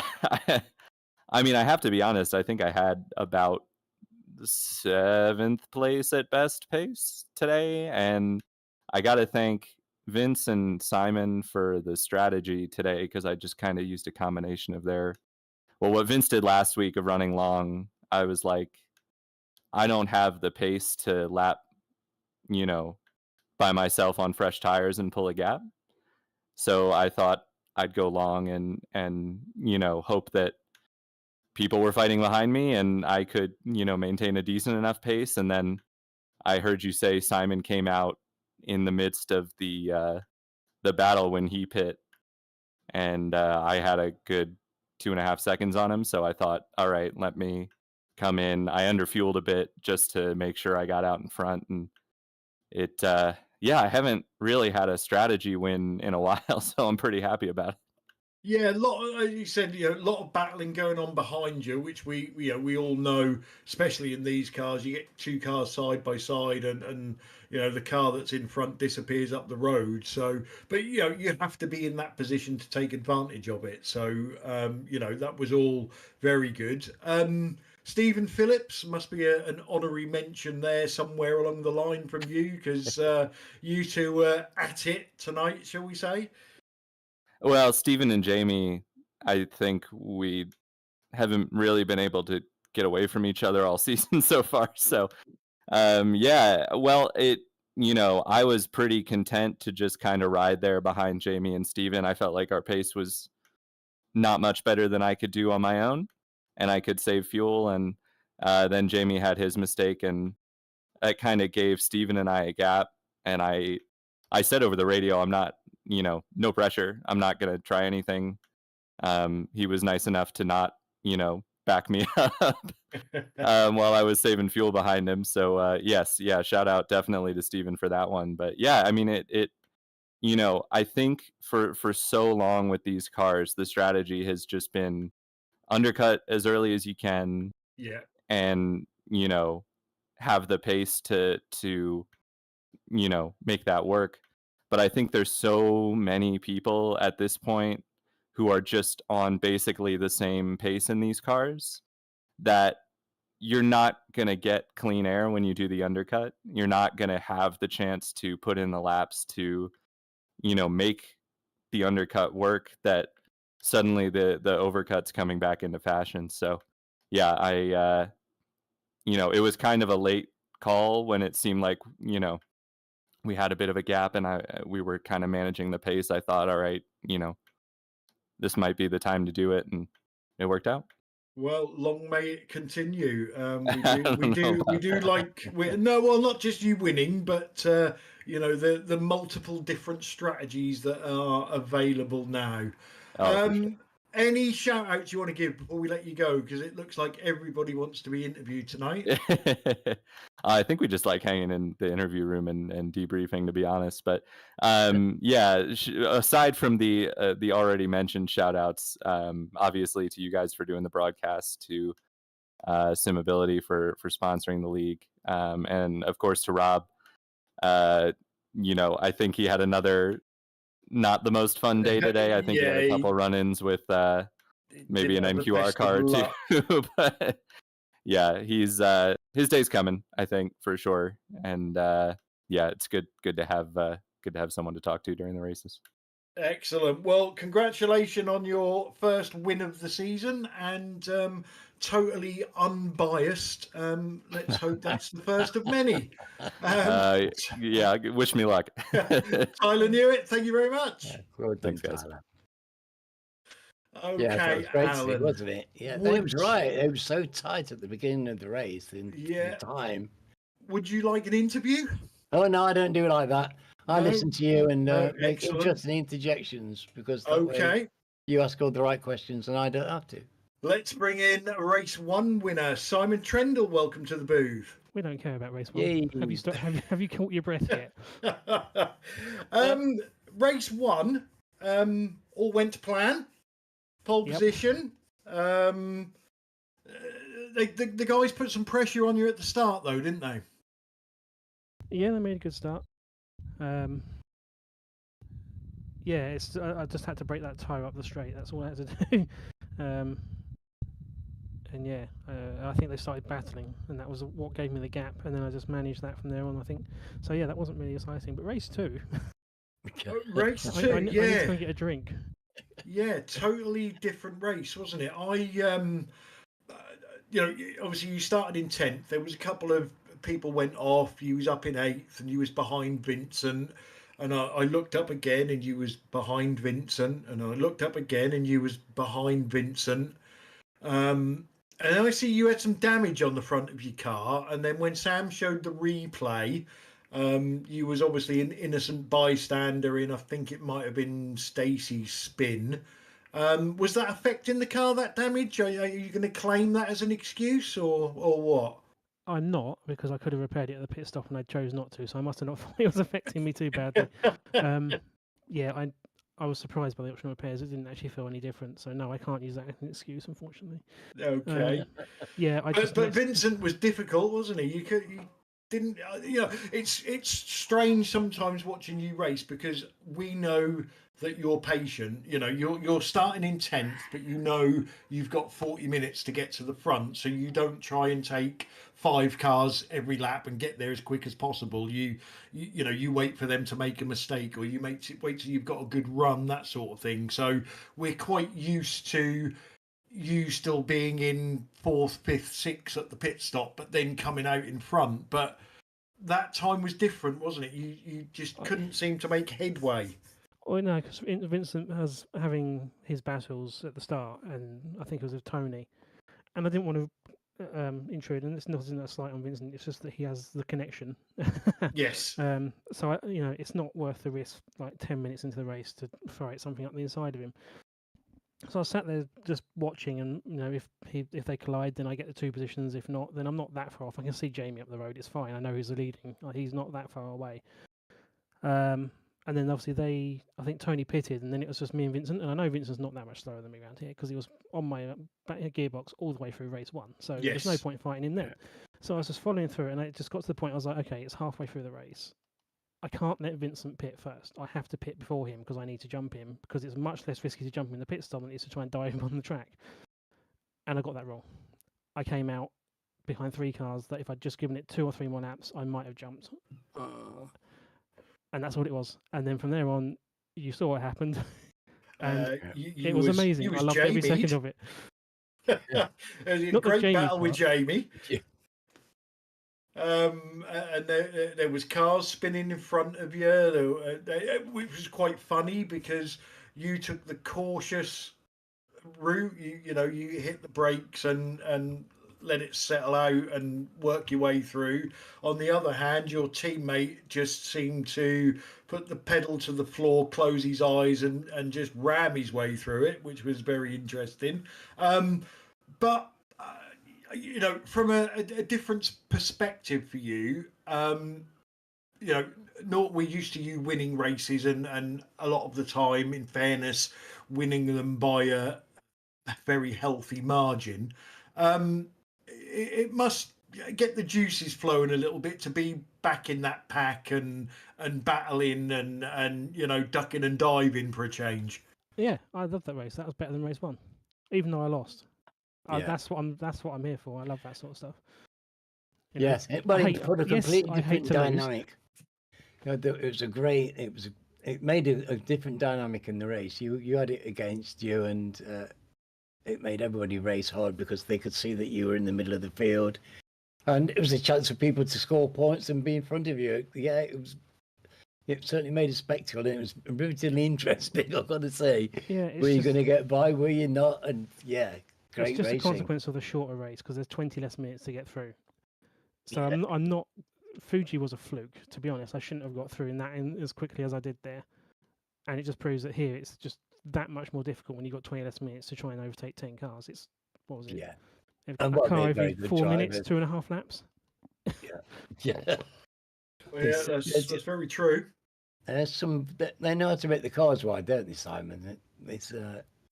You're up against tough opposition here. When you get racing in close quarters like this, there's so much contact tonight, so many close quarter incidents. It's just been full on. Yeah. Full on. But I'd do it all again because that was amazing. Yeah. I'd rather do that than win every race. Yeah. And that's always good to hear, to be honest. Sure is. Anyway, any shout outs you want to give before we let you go? Yep, to Vincent first. We did have some contact because he when I made contact with him, I did not know that Bob was on the outside of him and holding him, pinching him tight, which is why I pinned him around. Everyone else that I was racing, because it was basically everyone in that second race. Stacey, who was all really on the pace. I don't know, obviously had the issue in race 2, but in race 1, they were right there.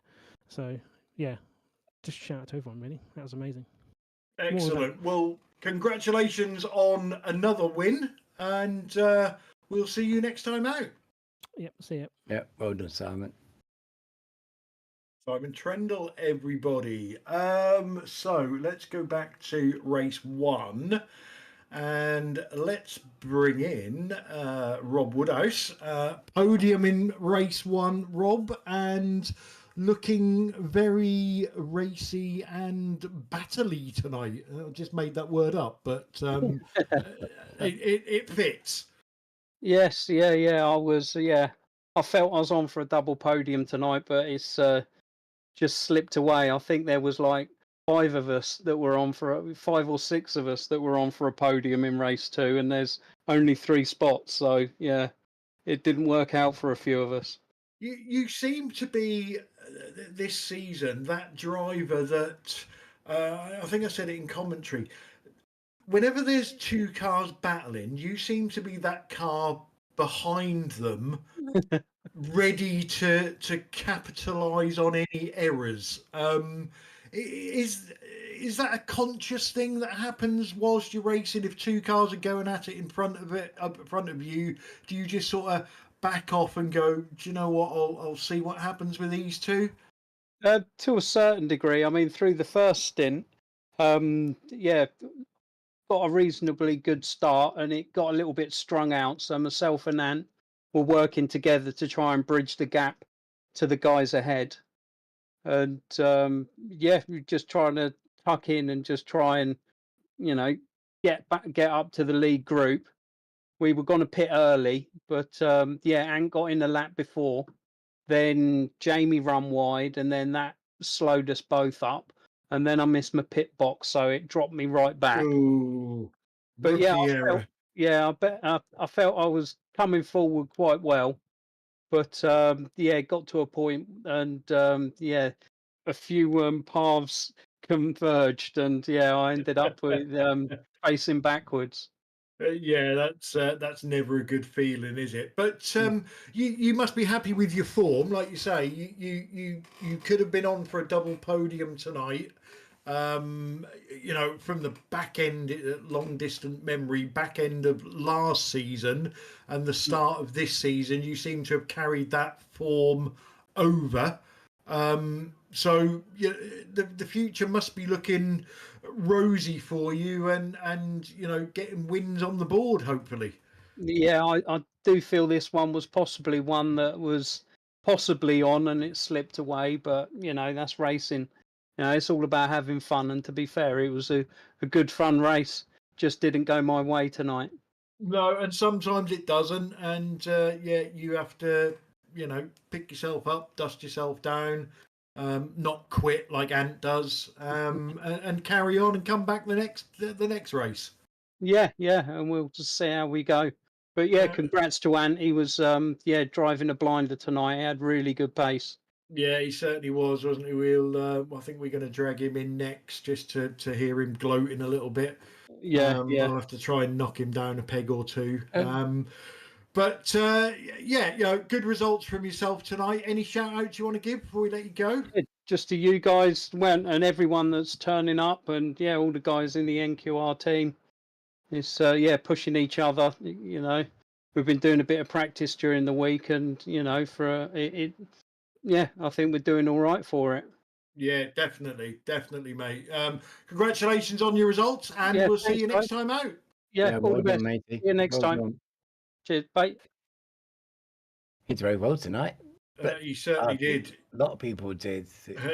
I do think it was this course of, lets people express themselves. Yeah, like I say, we said at the start, there's plenty of room and there's overtaking opportunities. And one of the drivers that took full advantage of the overtaking opportunities is Ant Woodward. Welcome to the booth. Evening. Yay! Good evening. How are we? Did we swap Pete for Sir Alan? You have done. Alan's gone. Sorry, Brilliant Pete's decision. gone to see Taylor Swift. So Oh, lucky man. yeah. So Ant, I don't really know what to say, if I'm honest. You always do this. Yeah, but no, we was sort of Such a surprise. You can last- do a good race. no. Last week was a surprise, a genuine surprise. You did really, really well, but not in a lucky way. So sometimes you can do well through luck. So this week, I logged on and thought to myself, well, do you know what? I expect Ant to do well this week. I'll keep an eye on him. And Blimey. you qualified like a donkey. Yeah. You was 12th, I believe. Yeah. And then it wasn't too far into race one, and I said, "Oh, Ant Woodward's up to 8th," and then Ant Woodward's up to 4th, and I'm like, "Hang on, what's going on here?" So then you go to race 2, and you basically repeated it and got better. So I think I like to ask you a burning question, as you know. Race wins and consistent podiums. I think you're consistent top 5 now, but turning it into consistent podiums. Is it all about the qualifying now?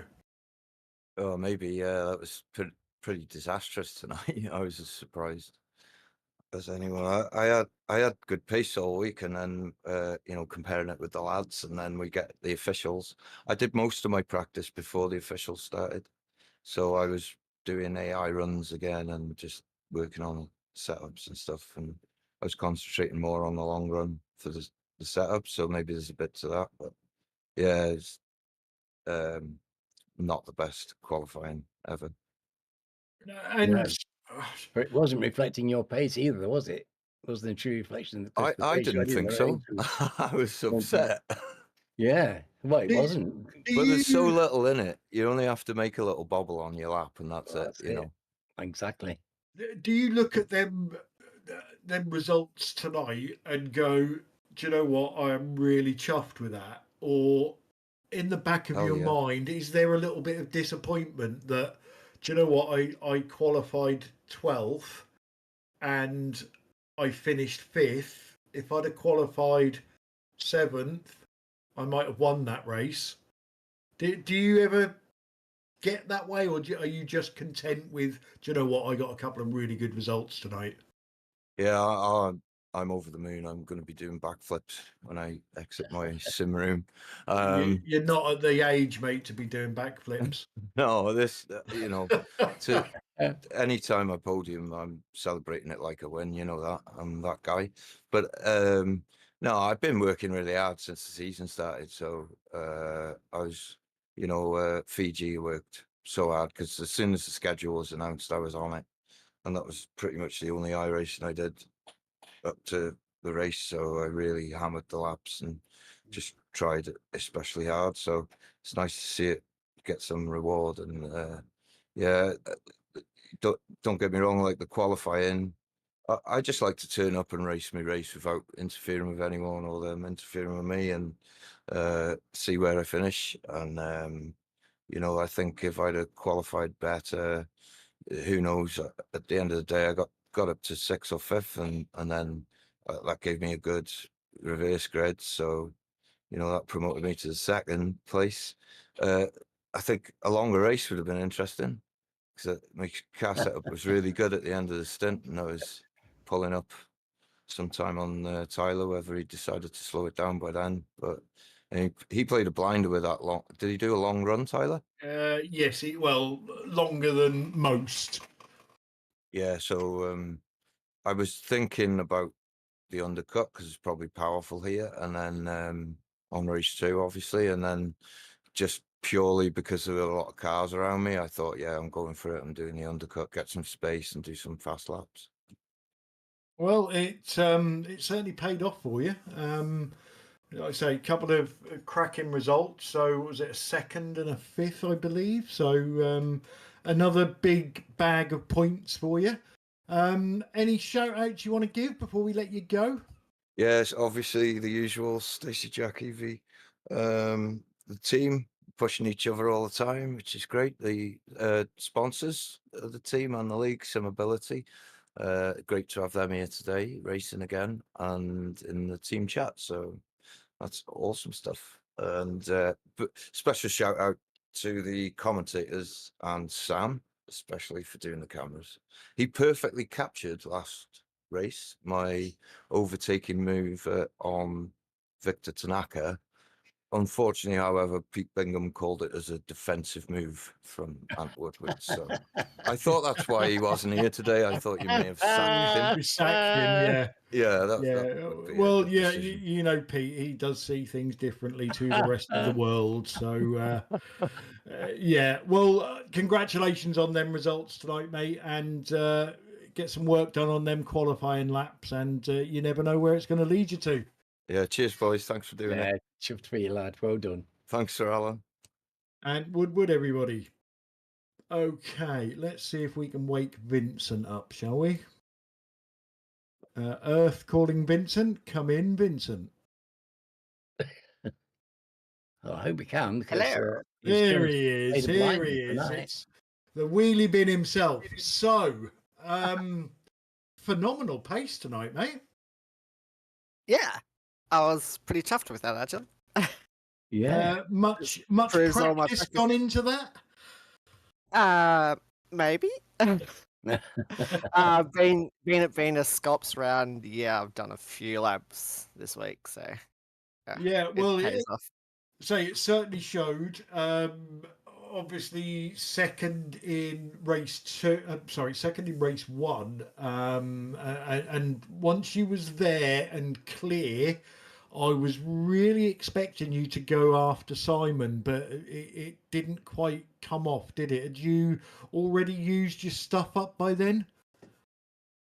No, I think I had the pace keeping with Simon. There was a few times where my spotter called out what lap times he was doing.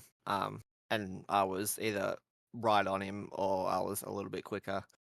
I just think my car slightly went off. It was a bit more understeery near the end of the stint, which I think kind of knocked me back a bit. I noticed I wasn't able to brake as hard into some of the corners, which I think was just like getting me to lose time. But no, I was still happy to be that close to Simon by the end of the race, which was good. Yeah, so a deserved second place, and then into race two, which was, don't get me wrong, it was a cracking race from our side of things, but so many battles going on up and down the field, and you was in a few of them. Yeah, the Star Race 2. I was not very happy. I do have to apologise to Stacey for that one. It was not a self spin by Stacey. It was contact with me. Yeah, we did spot that eventually. Yeah, I thought I had enough, and I cut back underneath, and I saw he was going wide, and I thought he'd push him a bit more wider, but it cut back. And yeah, just a little bit of contact and spun him. But it looked like he kind of had a good fight back at least, which is a good sign. But yeah, that battling right in that middle pack just after the pit stop was pretty intense. Yeah, and obviously it allowed the front two to disappear into the distance. So that was like a 5 and 6 car battle for the third step on the podium. But ultimately, you took it. We've spoken to you before about netcode and things like that, and you've told us that you try and give people that little bit of extra room, just to try and negate the netcode worry, but that must it's got to, affect your overall pace slightly, especially when you're in battles. Yeah, it does a little bit. I think I kind of teach myself or practice myself with slightly wider lines just in case. There was a few times tonight where there was a few dive bombs on me, like Alex on the last lap of race 2, coming from a mile back at turn 1. I saw him coming. And so I left in that big wide gap. But then we came together right in the middle of the corner, just to have fun. But I have been practicing slightly wider lines just on the off chance that I do have pretty decent battle. So that was pretty much fun. Yeah, well, like I say, it was certainly fun from where we was watching it from. So a couple of great results. Any shout outs you want to give on the back of them? I'll say thank you to Simon for the awesome race tonight. It's not very often I get to be a one-on-one fight with Simon. So that was really, really fun tonight. Everyone in the league for the good racing tonight. It was a little bit hectic in race 2, but I think with these shortened races, I think that's what it's going to become the norm, because there isn't that much more time. And everyone over at Wheelie Bins and you guys for the broadcast, and Simability for sponsoring again. Excellent. And I'll add to you for racing with us as well, and showing that commitment to get up at stupid o'clock in the morning, because I know what that's like. But 2 really good results tonight. A big bag of points for you, and let's hope it continues next time out. Vincent Skilbeck. Yeah, catch you guys next round. Well done. Drove well tonight, didn't he? He certainly did, yes. Right, did we speak to... Let's speak to Jamie Wilson, I think. God, Jamie's been in the thick of it. Jamie could have won, could have finished last, could have finished somewhere in the middle. Wilson, welcome to the booth. Well, that covers pretty much everything that. Well, to be honest, pretty much everything happened to you tonight, didn't it? All at once.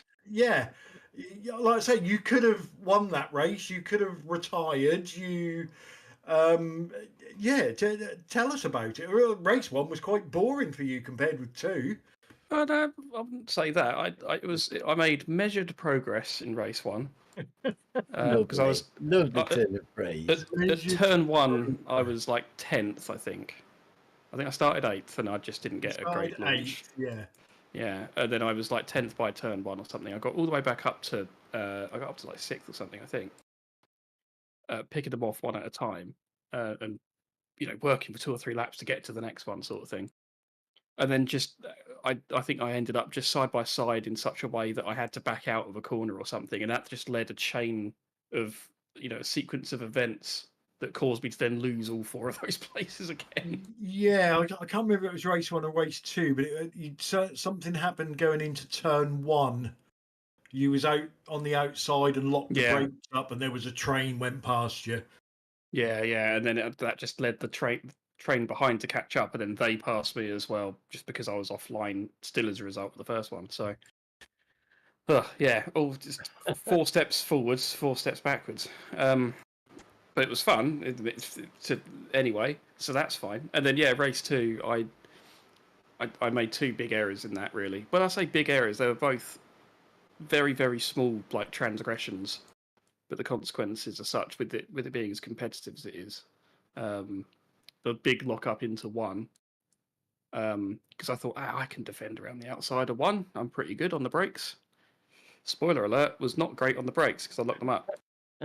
I only just kept it out off the grass in turn 1 there. Yeah, I think I said in commentary, you haven't found your line through turn 1 yet, because I think at one point you tried defending on the outside and got past, and then a few laps later you tried defending on the inside and got past, and it was like you couldn't find a comfy Yeah. spot to get round there. Yeah, I mean the prerequisite for that is having a car that's not trying to kill you in the middle. So, because this is a very slippity slide sort of track for this car. So, and also in my defence, I had about, I don't know, 12 minutes of practice because I thought this race was next week until about I don't know, 5 minutes before the session. Then I had some VR trouble. So Yeah, that's Always not nice to have a helpful. switched on driver. yeah, it's so not I was helpful. figuring it out as I went. So I thought I did all right in the circumstances. But yeah, and then that race too was just nuts after that. Yeah, Yes, good battle well, we with saw your you with teammate again. Simon. It was fun watching you racing Simon. There was quite a lot of excitement around that. Yeah, There yeah. was. There was a point where there was a big incident, and we went into it side by side. Then there was just a bomb went off, and then we came out the other end of it still side by side, both saying, "What happened?" Well, can I just add to that? The pair of you had two totally different tactics. So the bomb went off. Simon hit the brakes and picked his way through the carnage. You shut your eyes, put your foot down, and pushed your way through the carnage. Well, I couldn't really see what I was dealing with at the time. I was so close. Because your eyes were shut, obviously. Well, yeah, exactly. Yeah, I just did an exit stage right, I think, onto the grass. You did. And then just trying to, honestly, I didn't even see. I'm told I pushed someone back forwards or whatever it was. I think it was Bob, and but I couldn't really see that because I was concentrating on other things like not dying at the time. So yeah, I just was trying to get it back on the track safely, and the crash was still happening on my left side out of my view. So, but thankfully, it didn't damage the car, so that was fine. Yeah, it ended up, by virtue of Simon being slowed down or whatever as well, side by side with him, we just carried on like nothing had happened. Yeah. Yeah, it's funny how that happens sometimes. But ultimately, good fun. Yeah, definitely. I hope we put a good show on for you at least. To be honest, mate, it was, shall we say, entertaining. In the booth, That has a connotation to it. Yeah. Well, you're commentating on something, and sometimes you get a nice, easy commentary night where somebody disappears 5 seconds in the lead, and everybody else is follow the leader, and there's not a great deal. It might get the odd battle here and there. Tonight there was battles going on from the front to the back, and Sam's done a fantastic job keeping up with it. But us trying to talk about it is an absolute nightmare. And when we have a nightmare, that means the racing is good. So we don't mind having a nightmare. It was certainly exciting. Sam's here, isn't it? It was very it was very exciting. I enjoyed it. There was an awful lot of little nudges and contacts, but it was just when you're racing that close in these cars, it's just inevitable, isn't it? I was just saying that in the other room, that when we're racing like we were there, because we all trust each other pretty well, and we're comfortable close quarters, there's bound to be the odd door bang and bit of paint swapping, that sort of thing. I mean, I had one with Stephen Phillips where I had to abandon the corner and go out wide, and it gave me an absolute beast of a slowdown. But I don't have any grievance with Stephen or anything. It was just one of those things that just happens in Interlagos with cars that are all over the place underneath you, which is what we want. It's a good thing. So yeah, you're right. Certainly is. You need to be comfortable to get your elbows out, and I think we all are, and that comes with some consequences sometimes, but it's all in good spirit. Yeah, definitely. Anyway, any shout outs you want to give before we let you go? Well, thanks to that group I was just mentioning that I was with, Stephen Phillips and Tyler and Bob and Ant and Tony and whoever else was in there, and Simon, of course. Yeah, for having that trust in me and each other equally to be having a race like that. It'd be so easy to back out of a lot of that kind of stuff because we're scared of each other. I think that would be what would happen in a more official race context, but yeah, it makes these races more rewarding when we can race like that, but not fall out if we do have a bit of a faux pas as part of it. Yeah, it's the heart of league racing. Jamie, you just summed it up perfectly. Yeah, exactly. Anyway, we'll let you go, Mr. Wilson, and we will see you next time out. Cheers, guys. Okay, we're getting there. So let's bring in, live from New York, Mr. Stephen Phillips. Hey, Ooh. fellas. Hey. Evening. What else are you and Tyler swapping tonight? Anything? Nothing that I'm aware of. He said he owes me a couple beers, so. You had another one of those nights where you was in the thick of everything again. Yeah. I just hope it was entertaining. It certainly was entertaining. Just looking at your results, 8th and 6th. But possibly, you may be over the moon with those results. They could have been totally different, couldn't they? But in either direction. Yeah, I mean, I'm obviously a little disappointed with where I finished in the feature. But yeah, I mean, the whole field was really competitive today. So to be anywhere near the top 5 is, I think, a success. You seem to have good pace as well when you got a chance to show it. Yeah, and then I screwed up my strategy. I think everyone was surprised that I didn't go longer than I did. And yeah, in hindsight, I should have kept my eyes off the clock and what everyone else was doing behind me, and should have, kept trucking along, because I hadn't quite gotten the tire degradation in the second race. I don't think I needed to pit necessarily. Yeah, well, you and Tyler found yourself up the front there. And I know from experience that's when you then start doubting what you'd sort of set for yourself as a target for your pit stop, because other people have pitted and you're like, oh, have I done the wrong thing? Or this guy's staying out, shall I stay with him? How do you work your pit stop? Do you have a strategy before the race, or is it literally make it up as you go along? Usually I'm kind of, I'm not far enough up in the front generally to kind of have an idea of what I want to do. So it's usually reacting to other people. And this time I was up at the front, and again I was reacting to other people. So lesson learned. Yeah, it was very hectic at the front, though, wasn't it? You had your hands full.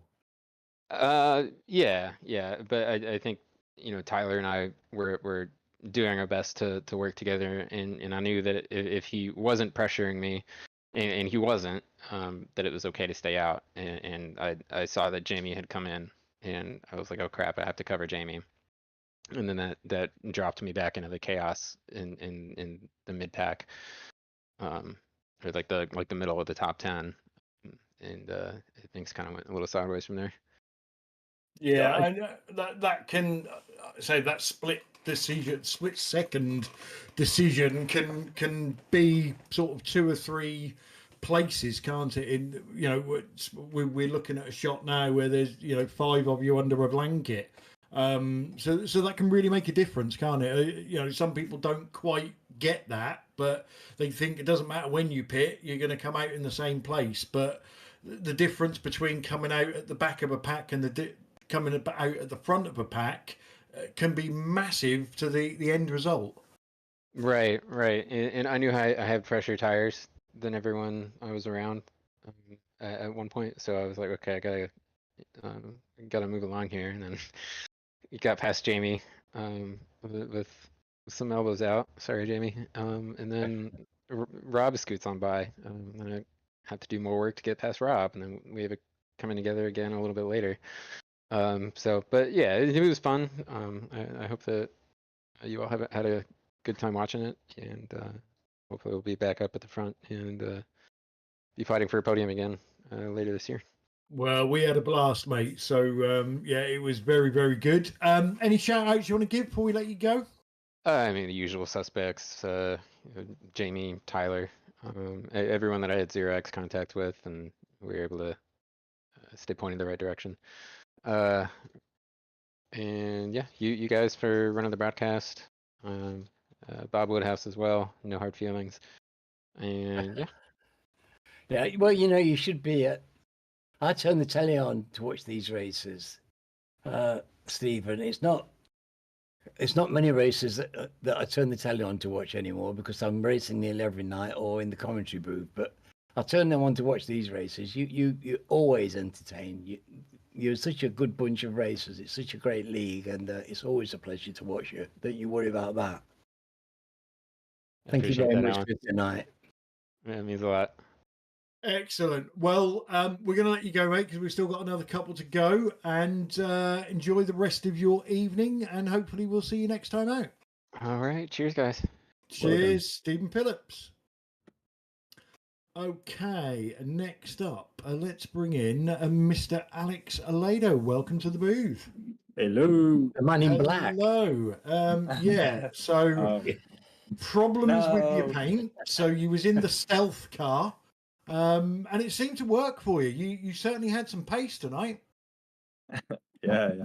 I guess I'll drive this paint for the whole season. Yeah, well, it certainly brought you some luck. I think it looks cool myself, don't you? It looks really menacing. Yeah, it's not the sort of car that you want to see in your rear view mirror, is it? To be honest, but one thing I jotted down during the race was your ability with late braking. Yeah. Let's call it ability.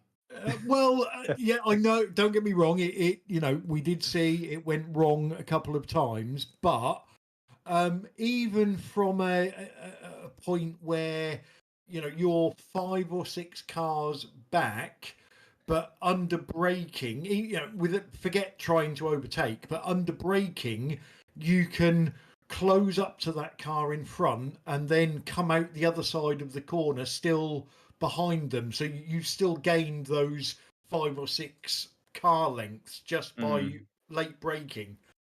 Yeah, that's true. I was noticing throughout the whole race, and I didn't know. I was worried that maybe people were like tire saving way more than I was, and I was thinking like, yeah, maybe by the end of the race I'm gonna drop in pace a lot. But then I realized, no, actually, it didn't happen.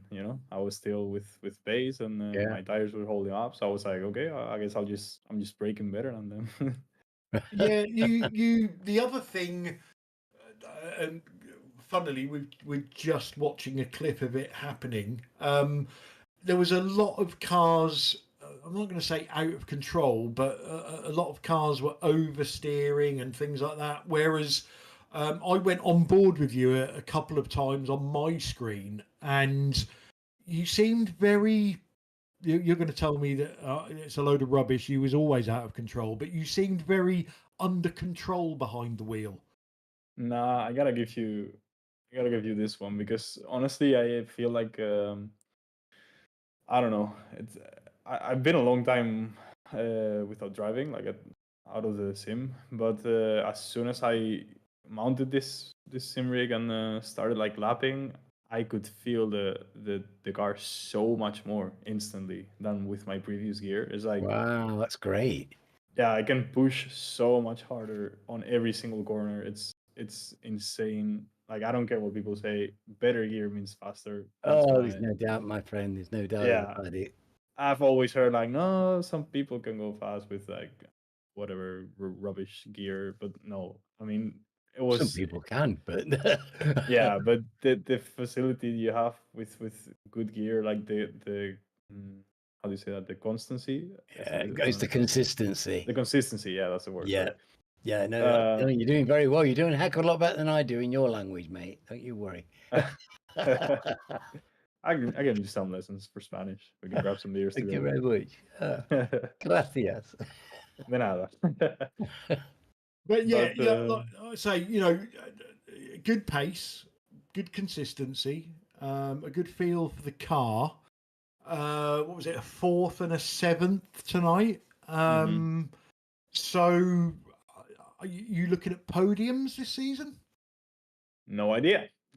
I have, I came to quali thinking I would be like, I estimated around 8/10 off based on my, super maths. But all of a sudden I was like 2-3 tenths off. And in my last 3 attempts, I was like, I was still getting 2/10 faster, but I was fucking up every single lap. So I couldn't manage to do 2/10 faster. And yeah, I guess that's just the tires. Like I get 2/10 in the first couple corners, and the tires are gone. I guess I don't know, but yeah, I thought okay, with this I can actually go for podiums because like 2/10 difference with the slipstream, that's nothing, you know. So I thought yeah, I can go for podiums. So then the sprint race got a bit tangled with Tony in the fight. This track, as soon as you attempt an overtake, it means like side by side for the next 8 corners, and then you lost like 2 seconds to the next car. So it was like trying to make a balance between do I want to fight now, do I want to stay behind.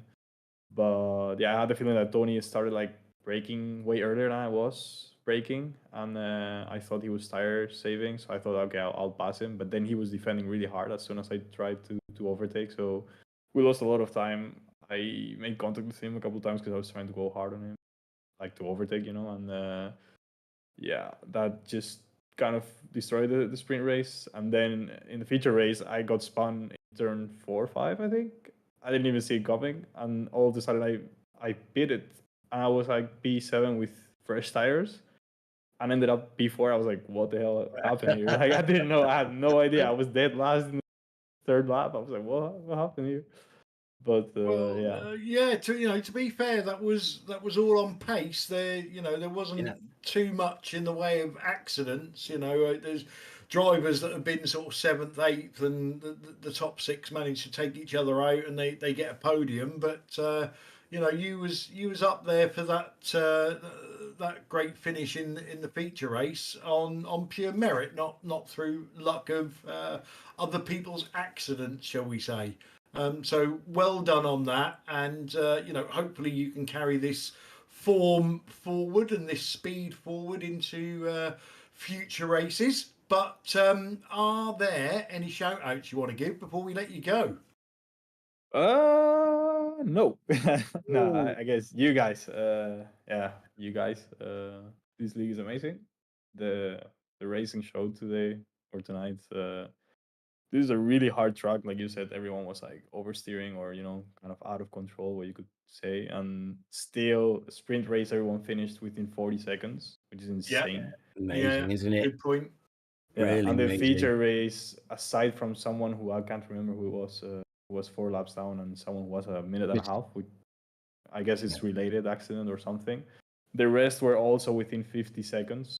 So that's also insane because it's double the time for a race and still like the same distance between P1 and the last car in the same lap. So it's insane. The racing was super fun. It was like 3 wide, 2 wide, side by side by side. It was like insane action everywhere, and everyone managed to race hard but still have fun and keep the car going in such a hard track already to keep the car going. So it's amazing. I wish there was like 20 more drivers like this with this car, and we would have like 30 car grids of this action, because it would be insane.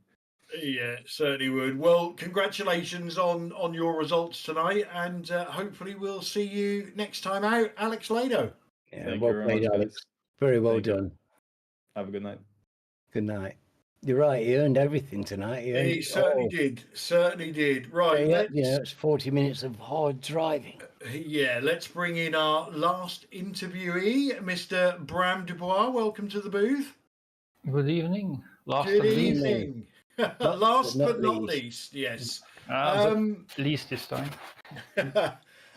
So, some very hard racing tonight, and you was in the thick of it. Tell us about it from your point of view. First of all, apologies to Rob twice. I think I've been seeing his rear bumper for 30 laps today. I just couldn't get past. That happens, though. Yeah, I tried to get around, didn't manage to finish it, and then snuck my nose in a few times, which caused him to spin. So it's all on me on being too greedy. It's so hard to pass here, at least for me. Yeah, it's a funny track, isn't it? It's very wide. a lot of the overtaking places are basically throwing your nose in and hoping for the best. But it's also one of those tracks that brings out very entertaining racing from the front of the pack to the back of the pack. Yeah, they seem to be quite in a train in the front, because the moment people get side by side, they're going nowhere, and everyone gets stacked up. So as a base, I could still see the front, even though I was stuck in the back. Yeah, well, there was very little. The guys in the front were going fast, but they weren't getting away from the guys at the back like at all, were they? No, They were very tight. You try to get past someone, and then but you don't want to try too much, because then you lose so much time when you see everyone getting back onto you. So you lose some time on them because you tried somewhere, then you can't catch back up. And what do you do, Bram, with your overtakes? Are you plotting them, a lap or two in advance? So you're looking at the car in front of you and working out where you're stronger and where they're weaker, or are most of your overtakes sort of on the fly as it happens and you just go for it? I had time enough to study Rob, but I was a lot faster than him through the middle section. But you can't pass there. I threw my nose so many times there, but you just can't get the overlap. So I ended up spinning him in the first race.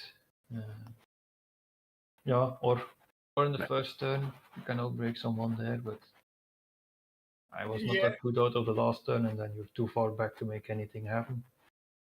Yeah, that's one of the key parts of the track, isn't it? Trying to get onto the straight, not straight, as close as you can to the car in front. Try and get some slipstream down there and do something different into turn one. But very very entertaining race from our point of view, and a good result for you really in race two, 8th place, top 10. That you got to be happy with that. I know it can be a bit further up with the pace I had this week, but couldn't show it. Need to do it when it matters, but I don't manage yet, so I hope it will better. I'm sure it will come, mate. I'm sure it will come. Absolutely, Brian. You just keep trying. Time will deliver. You keep putting yourself in there and keep trying hard, and eventually things will happen for you. You've only got to look at your teammate Ant Woodward. He was the worst driver ever, and now he's managing to fluke himself up there on the podium. So it can happen to anybody. Yeah, and Stinkan deserved it. Had quite some pace here, so yeah, he certainly did. He held everything together, and was rewarded. Yeah, he is certainly doing well this season. Anyway, mate, we need to get things shifted and closed. So any shout outs you want to give before we let you go? Well, to Ant, of course, for his podium. Very good racing from him, and thank you guys for the stream, setting this all up. Because there's quite some hard racing, definitely in the mid pack. There's like no give or take. Yeah, definitely. Yeah, make sure you watch it back because it is very entertaining. And hopefully we'll see you next time out, Bram Dubois. Yep, see you guys next time. Thank you, Bram. Right, interviews are over.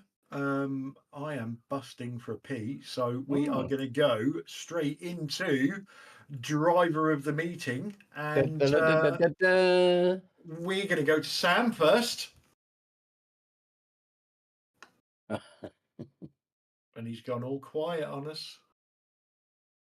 Yeah, when I switch to wrong button, it doesn't work. So let's go. I'm gonna be faster than the driver, Tyler.